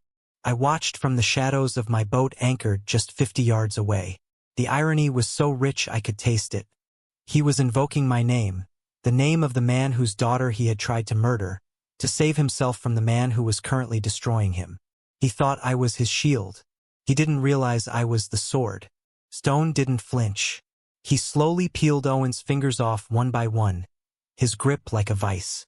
"Correct, Mr. Reed," Stone said, his voice calm, cold, and carrying across the water. "Mr. Sterling is indeed a powerful man, and 17 minutes ago he purchased the defaulted note on this vessel. He also purchased the lien on your home and the title to your car. He is the one who sent me." Owen froze. His mouth opened, but no sound came out. The color drained from his face, leaving him looking like a wax figure melting under the heat of the spotlight. "He sent you," Owen whispered. Stone smiled. "He had a message for you," Stone said, leaning in close so only Owen and the cameras could hear. He said, "Get off his boat." Then Stone nodded to the security team. "Remove him." 2 of the tactical guards stepped forward. They grabbed Owen by the arms, lifting him off his feet as if he weighed nothing. Owen kicked and screamed, flailing like a toddler having a tantrum. "Let me go. This is illegal. I have rights," he shrieked as they dragged him across the deck, his expensive Italian loafers scuffing the wood he had once been so proud of. They hauled him to the gangway and tossed him. He didn't land on his feet. He landed on his hands and knees on the hard wooden planks of the dock, stumbling and scraping his palms. He scrambled up, looking around wildly. The humiliation was total. His friends were standing in the parking lot, watching him be thrown out like garbage. They weren't helping him. They were filming him. Owen patted his pockets frantically, searching for his phone, his wallet, his keys. He found his phone and pulled it out, tapping the screen violently. But it was dead, a black mirror reflecting his own panic. He reached for his wallet, but his hands came up empty. He was stranded. No money, no communication, no dignity. He spun around, looking for his car, his Range Rover, the symbol of his status. He ran toward the parking spot at the end of the pier where he had left it. But the spot was empty. There was only a tow truck turning the corner, its yellow lights flashing in the night, its hook dragging the luxury SUV away into the darkness. The alarm of the Rover was blaring, a rhythmic pulsing siren that faded into the distance like the heartbeat of his former life. "No!" Owen screamed, running after the truck, his arms waving. "Come back! That is my car. Come back!" He ran for 50 yards before he realized it was useless. He stopped, panting, his chest heaving, his white suit now dirty and disheveled. He stood alone under the harsh glare of the streetlights. And then he saw her, Shannon. She was standing on the curb near the marina exit, illuminated by the headlights of an approaching Uber. She hadn't left yet. She was waiting. Owen's face lit up with a desperate, pathetic hope. She was his partner, his accomplice. If anyone could help him, it was her. "Shannon!" he yelled, running toward her. "Shannon, wait!" She turned to look at him. She was holding a plastic cup she had taken from the party. Her expression was unreadable. Owen skidded to a halt in front of her, breathless. "Babe, thank God. It is a nightmare." The old man, he went crazy. He froze everything. He took the car. I don't know how he did it, but he found out about the loans. But it doesn't matter. We still have the insurance. We still have the big payout. I just need a ride. I need to get to the hospital. We need to make sure the plan finishes. Call me a car. My phone is bricked. Shannon looked down at his hand on her arm. Then she looked at his dirty suit. Then she looked at the empty spot where his car used to be. She did the math. She realized that the man standing in front of her wasn't a millionaire anymore. He was a liability. "The insurance," she said, her voice flat. "You think you are going to get the insurance?" "Yes," Owen insisted. "It is accidental death. $20 million. We just need to be there when she dies." "You are an idiot, Owen," Shannon said coldly. "Look around you. His father knows. He knows everything. If he seized your assets that fast, he knows about the policy. He probably knows about the insulin, too." Owen shook his head in denial. "No, he can't know. He is just a senile old businessman. He is lashing out. We are smarter than him." Shannon laughed. It was a harsh, cruel sound. She took a sip from her cup, swished the liquid around in her mouth, and then looked him dead in the eye. "You aren't smart, Owen. You are broke, and I don't date broke." She raised her hand and threw the contents of the cup right into his face. The sticky alcohol splashed over his eyes, his nose, his open mouth. He sputtered, blinded for a second, wiping the stinging liquid away. By the time he opened his eyes, Shannon was already getting into the back of the black sedan that had pulled up. She slammed the door shut. "Shannon!" Owen screamed, banging on the window. "Open the door. Do not leave me here." The car pulled away, leaving Owen standing in the exhaust fumes, dripping wet, broke, and alone. He watched the tail lights disappear into the city traffic.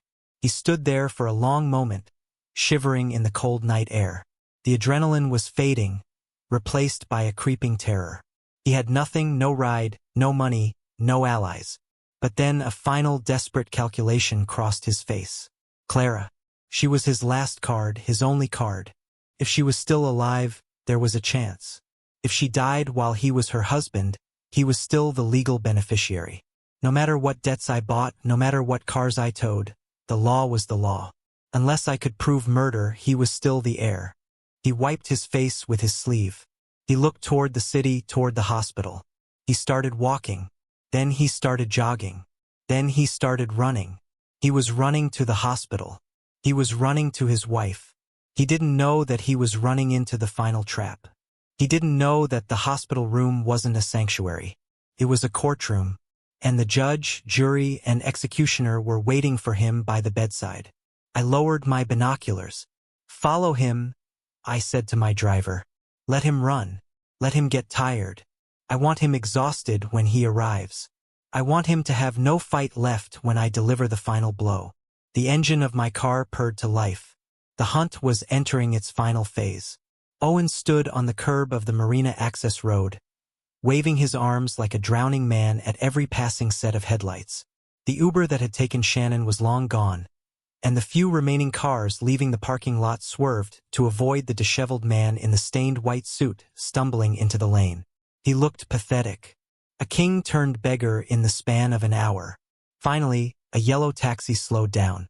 The driver, a weary man with eyes that had seen every scam in the city, rolled down the window just an inch. Owen lunged at the gap, grasping the door handle.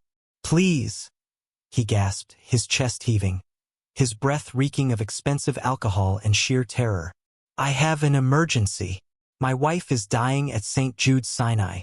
I lost my wallet. I lost my phone. I will pay you double. I will pay you triple as soon as I get there. My father-in-law is there. He is rich. He will cover it." The driver hesitated, looking at the Rolex on Owen's wrist. It was the only asset Julia hadn't been able to seize remotely. "Get in," the driver grunted, unlocking the door. "But if you stiff me, I am calling the cops. Owen scrambled into the back seat, collapsing onto the vinyl. Drive! He screamed, hitting the partition. Just drive. I watched the taxi pull away from the curb through the lens of the security camera mounted at the marina gate. I put down my tablet and leaned back in the uncomfortable hospital chair next to Clara's bed. The stage was set. The players were in motion. Now all I had to do was wait for the final act. I looked at my daughter.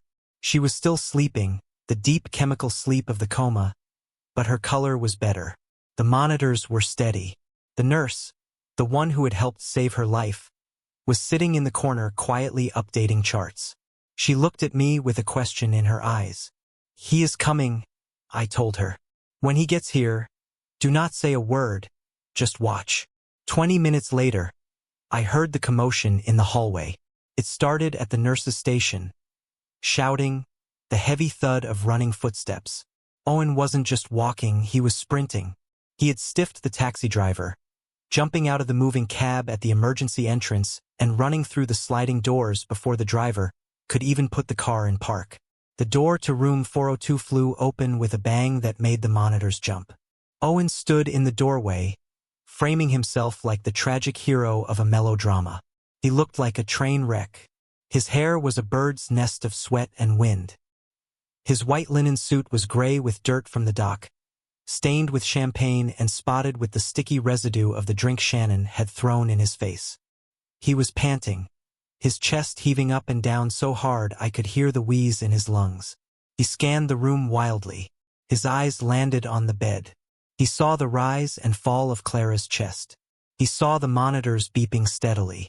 She was alive. For a split second, I saw the disappointment flash across his face. It was a micro-expression, a tiny flicker of the eyelid, a tightening of the jaw. He had wanted to walk into a morgue. He had wanted to walk into a room where his problems were already solved. But she was alive, which meant he still had work to do. He still had to play the part. He threw himself onto his knees at the foot of the bed. He let out a wail that sounded more like a wounded animal than a grieving husband. "Oh God!" he sobbed, crawling forward on the linoleum floor. "Oh God, Victor. It is a nightmare. You have to help me. I have been robbed." I sat perfectly still, my hands folded in my lap, my face a mask of granite. I watched him crawl toward me. He smelled of fear. He smelled of stale wine and salt water. "They hacked me?" Owen cried, grabbing the metal rail of the bed, pulling himself up. "I was at the chapel praying just like you said. I went to get a coffee and my cards didn't work. My phone died. They stole my identity, Victor. Someone wiped me out. They took the house account. They took the car. I had to run here. I had to beg for a ride." He looked at me, his eyes wide and bloodshot, pleading for me to buy the lie. He was banking on my ignorance. He thought I was just a grief-stricken old man who didn't understand technology. But more than that, he was banking on my love for Clara. He thought that even if I suspected him, I wouldn't make a scene while she was lying there. He thought he could use her body as a shield. "How is she?" Owen whispered, reaching out a trembling hand to touch Clara's leg. "Is she... Did the doctor say anything?" I stood up. I moved slowly, deliberately, unfolding my frame until I was towering over him. I didn't look at Clara. I looked directly into his eyes. "Don't touch her," I said. My voice wasn't loud. It was the voice I used when I fired a CEO. It was the voice I used when I killed a merger. It was absolute. Owen froze, his hand hovering inches from the blanket. He looked up at me, confused. "Dad," he stammered. I am just worried. What is going on? Why are you looking at me like that? I told you I was hacked. We need to call the bank. We need to call the police." I took a step closer, invading his personal space, forcing him to step back. "You weren't hacked, Owen," I said, my voice cold and hard as ice. "You were liquidated." He blinked stupidly. "Liquidated? What do you mean?" "I mean nobody stole your identity," I said. "I bought it." The confusion on his face deepened, and then the first cracks of terror began to show. He took a step back, his heel hitting the base of the forestand. "You," he whispered. "You bought it. 17 minutes after I hung up the phone with you, I purchased the mortgage on the coastal house from Silver State Lending," I said, reciting the facts like a litany of his sins. 20 minutes after that, I acquired the marine note on the Clara's Dream. 10 minutes later, I bought the lease on your rover and your credit card debt.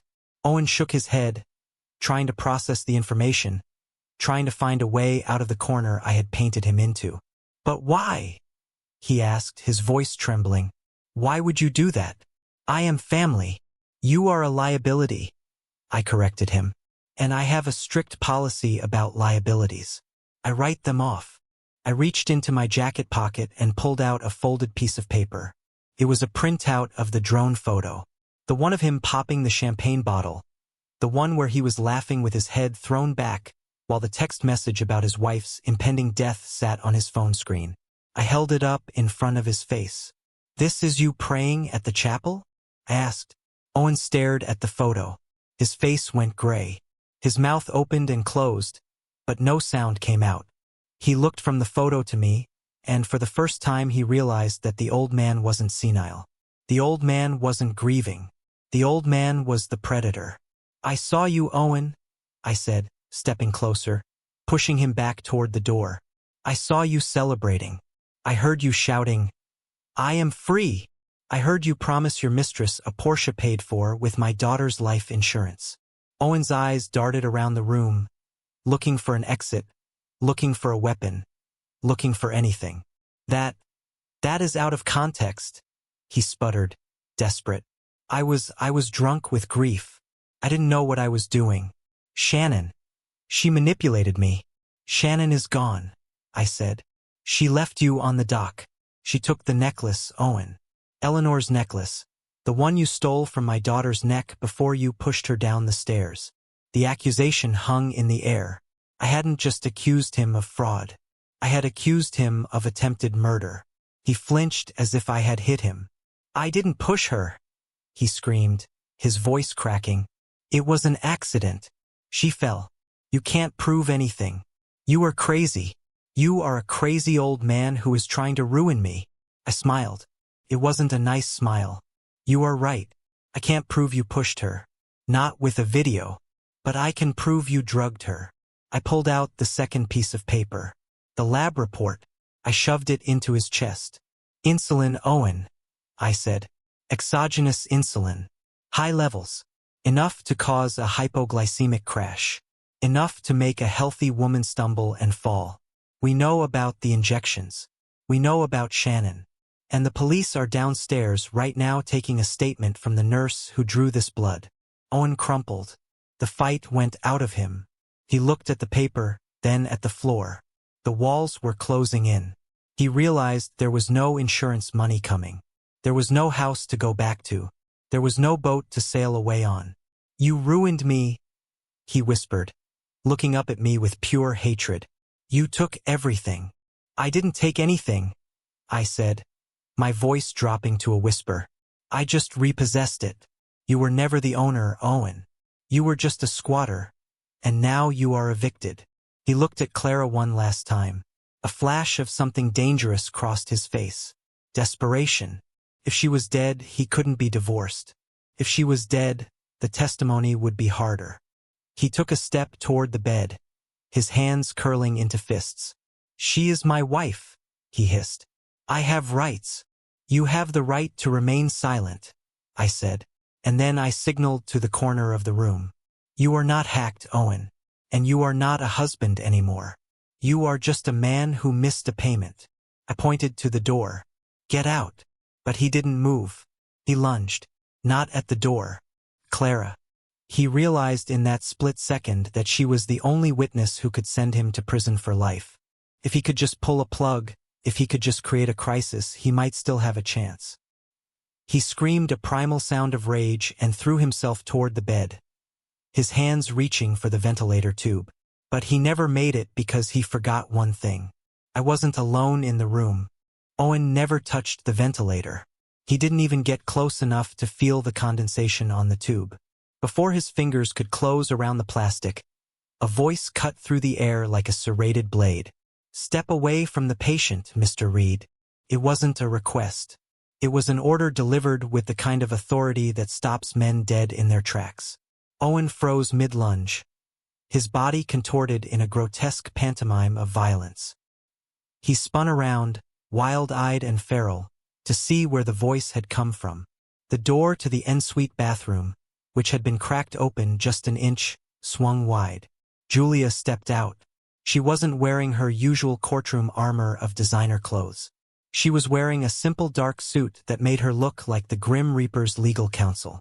But she wasn't alone. Flanking her were two uniformed officers, their hands resting heavily on their holsters, and a detective I recognized from the golf club, a man named Lance, who didn't play games.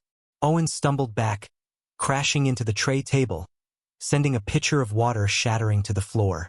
The sound was like a gunshot in the small room. He looked from Julia to the police to me. The realization hit him like a physical blow. It wasn't just a confrontation. It was a sting operation. "Julia," he gasped, his voice trembling. "What are you doing here? You are Victor's lawyer. You can't be here. This is entrapment." "I am not just his lawyer, Owen," Julia said, her voice cool and detached. "I am the executive of the estate you tried to steal, and these gentlemen are here to escort you to your new residence." The detective stepped forward, pulling a pair of handcuffs from his belt. The metal clicked ominously. "Owen Reed," he said, his voice bored and professional. "You are under arrest for the attempted murder of Clara Sterling Reed, insurance fraud, grand larceny, and conspiracy to commit homicide." Owen backed up until his back hit the wall. He was shaking his head violently, his eyes wide with denial. "No!" he screamed. "You can't arrest me. You have nothing. The old man is lying. He is senile. He made it all up. The insulin report is fake. He forged it. He is framing me because he hates me." He pointed a shaking finger at me. "He is the criminal. He stole my house. He stole my boat. He is ruining me." I didn't say a word. I simply reached into my pocket and pulled out a small black remote. I pointed it at the flat-screen television mounted on the wall opposite the bed. The screen flickered to life, casting a blue glow over the room. "You are right about one thing, Owen," I said, my voice low. "I hated you, but I never framed you. I didn't have to. You framed yourself." I pressed play. The video on the screen was grainy black and white night vision, but the image was unmistakable. It was the interior of my daughter's bedroom in the coastal house. The timestamp in the corner read 11:42 p.m. 2 nights ago. Clara was asleep in the bed. The door opened slowly. Owen walked in. He wasn't wearing pajamas. He was wearing latex gloves. On the screen, the digital Owen walked to the side of the bed. He watched her for a moment. Then he reached into his pocket and pulled out a small case. He opened it and took out a syringe. He held it up to the moonlight, flicking the barrel to clear the air bubbles. It was a practiced motion. Cold. Clinical. The room was silent except for the harsh breathing of the real Owen standing against the wall, watching his own crime play out in high definition. On the screen, Owen leaned over. He grabbed her arm roughly. Clara flinched in her sleep. He jammed the needle into her upper arm and depressed the plunger. She woke up. She tried to pull away. The video showed her mouth moving, screaming, but there was no sound. It showed Owen holding her down, his hand over her mouth until she stopped struggling, until the drug took hold and she slumped back against the pillows. Then he arranged the covers.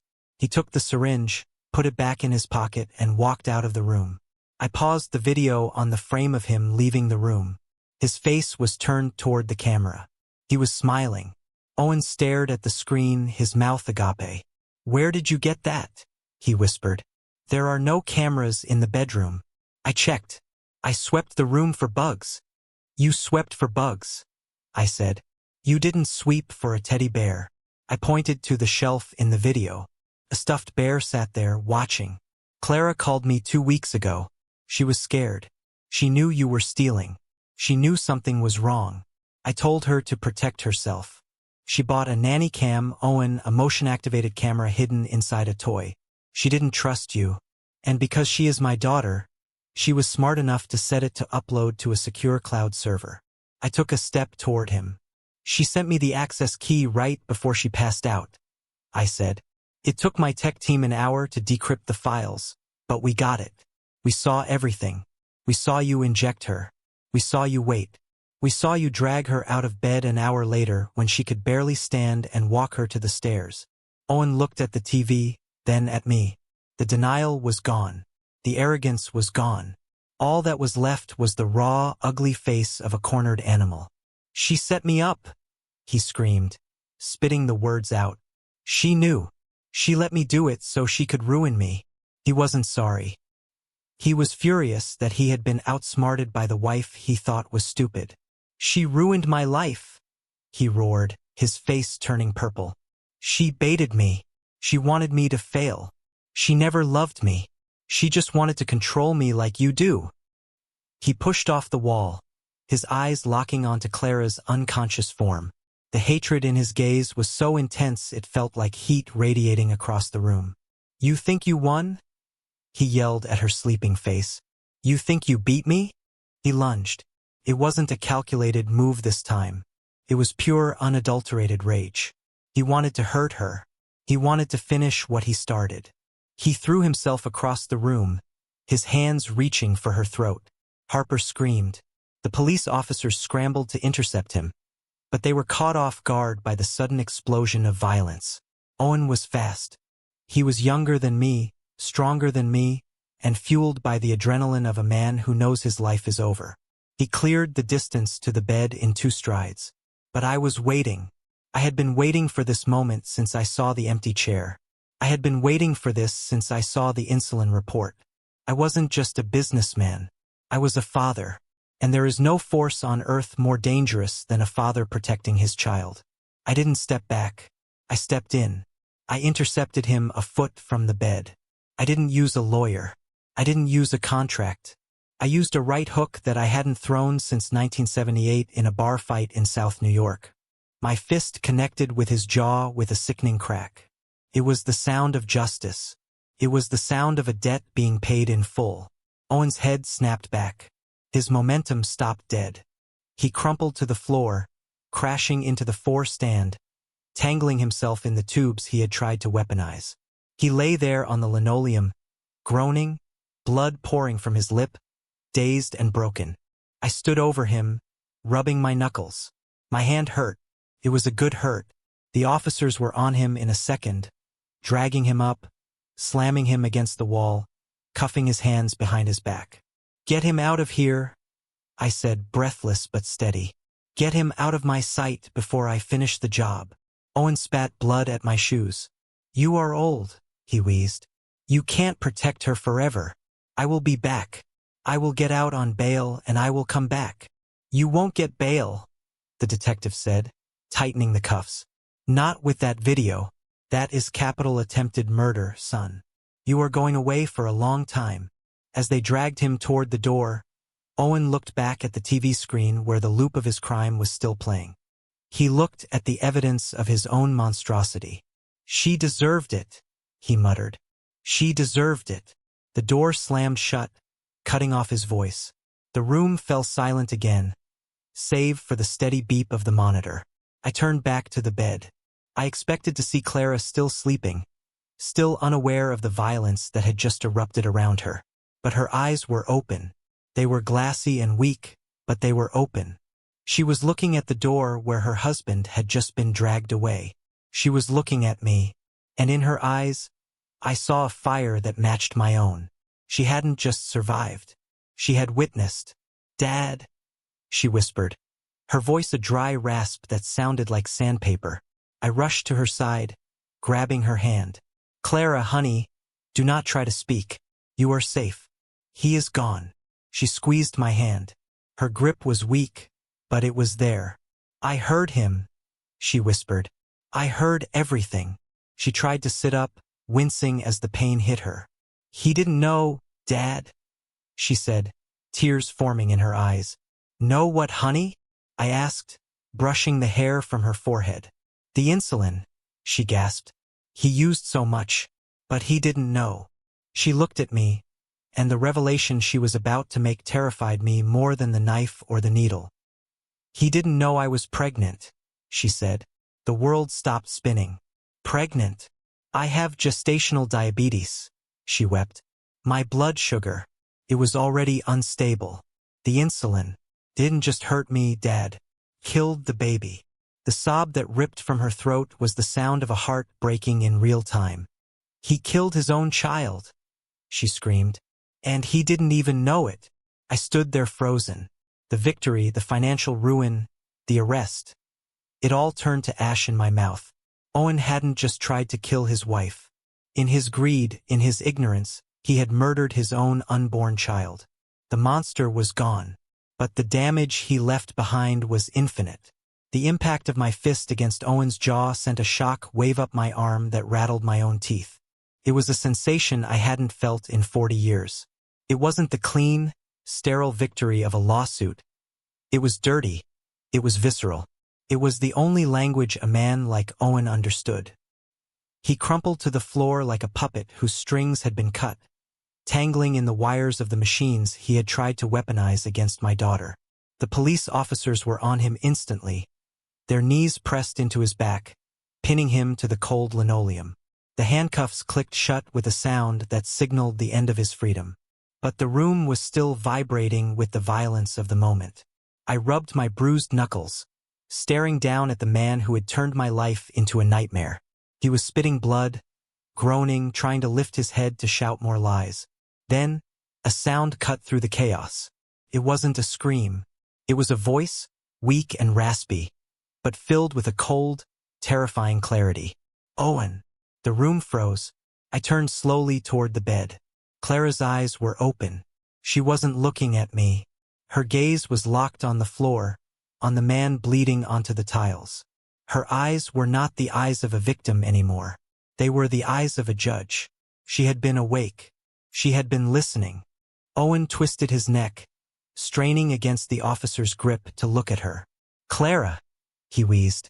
Baby, tell them. Tell them I love you. Tell them it was an accident. Clara slowly pushed herself up. She winced, but she didn't stop. She wanted him to see her. She wanted him to see that he had failed.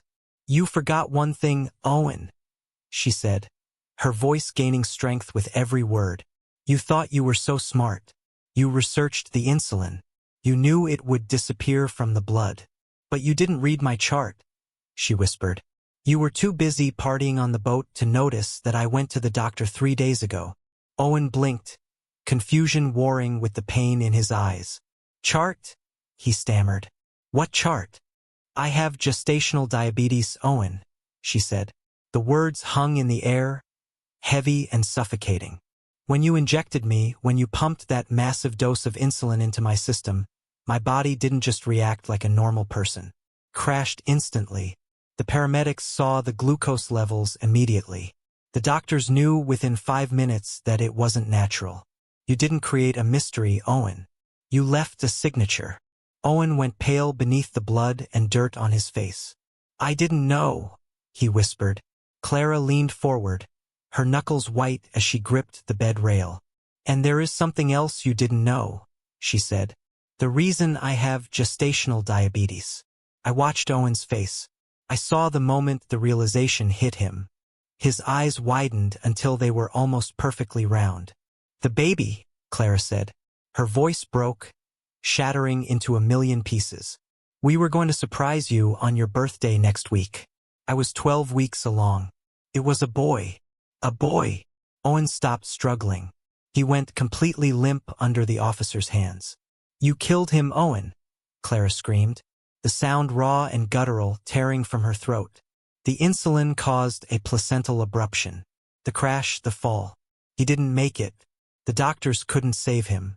You didn't just try to kill me. You killed your son. The silence that followed was absolute. Owen stared at her. The arrogance, the greed, the narcissism, it all evaporated. He was a father who had murdered his own child for a payout he would never see. No, he whispered. He began to shake, a violent, full-body tremor. He curled into a ball on the floor, hiding his face in the tiles. A high-pitched keen of pure psychological agony escaped him. It was the cry of a man whose reality had just fractured beyond repair. He killed his heir. "Get him out of here," I said, my voice cold. "Get him out before I kill him." The police officers hauled him up. Owen didn't resist. He was dead weight. He was sobbing uncontrollably, mumbling over and over, "I didn't know. I didn't know." He looked at Clara one last time as they dragged him through the doorway. His eyes were empty holes. He was a broken man. When the door finally closed, Clara looked at me. "Dad?" she whispered, holding out her hand. I rushed to her, holding her as she finally let go. As the sobs racked her body, I held her and promised myself that I would spend the rest of my life making sure she never felt pain like this again. "He is gone, honey," I whispered. "He is gone, and he is never coming back." But the victory felt like ash in my mouth. The cost was too high. A life that never got to begin. A grandson I would never hold. The district attorney assured me later that night that Owen would never see the outside of a prison cell again. In California, the murder of an unborn child during the commission of a felony carries a special kind of weight: fetal homicide. There would be no plea deals. Julia made sure of that. Owen wasn't the only loose end. Shannon, the woman who had injected the poison, tried to run. She made it as far as the airport. She was sitting in the first-class lounge with a one-way ticket to Dubai when security tapped her on the shoulder. She tried to cry, but when they opened her carry-on bag, the sparkle of diamonds ended her performance. She had my wife's necklace, 3 watches, and a platinum bracelet she had pilfered from Clara's jewelry box. Grand larceny. Accessory to attempted murder. Conspiracy.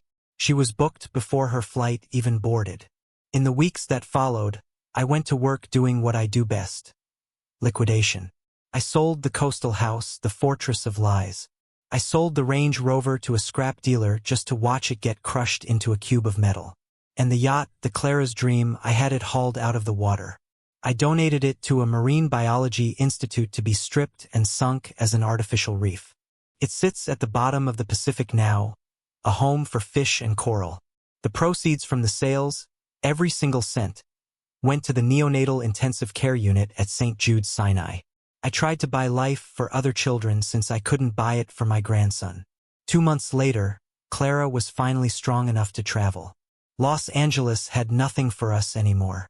We were going home, back to New York, back to the wind and the steel and the grit where we belonged. On our last day, I wheeled Clara out to the terrace of the rental house. The naive girl who believed in fairy tales was gone. In her place was a woman who had looked into the abyss and survived.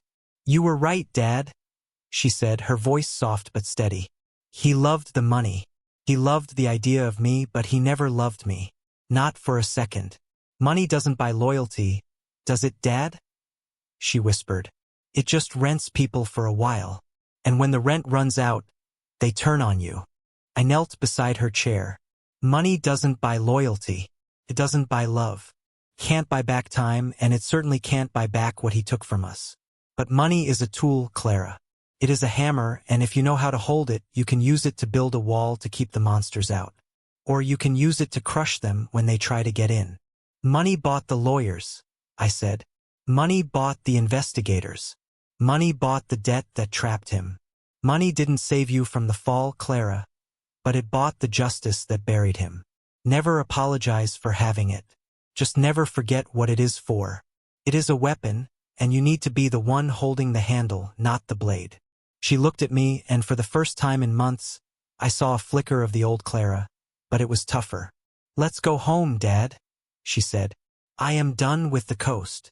We flew back to New York that afternoon. Owen Reed is currently sitting in a 6x8 cell in a maximum security facility in the desert. He has the rest of his natural life to think about the Porsche he never got and the son he murdered. Every appeal, Julia files a motion to block. He is my project now, my eternal investment. I am retired, but I am always watching. This is a story about boundaries. It is a story about seeing people for who they really are, not who you want them to be. Trust your gut. If something feels wrong, it is. If you ever find yourself in a situation where someone tries to hurt your family, remember my story. Document everything. Buy the debt. Close the trap. If you cross the line, I won't just sue you. I will dismantle you. I will wait until you think you are safe, until you think you have won, and then I will turn off the lights. The biggest mistake a predator can make is assuming that a quiet man is a weak man. I spent 40 years building an empire not to buy luxury, but to buy the power to protect what matters. True justice isn't given by the courts. It is taken by those with the will to enforce it.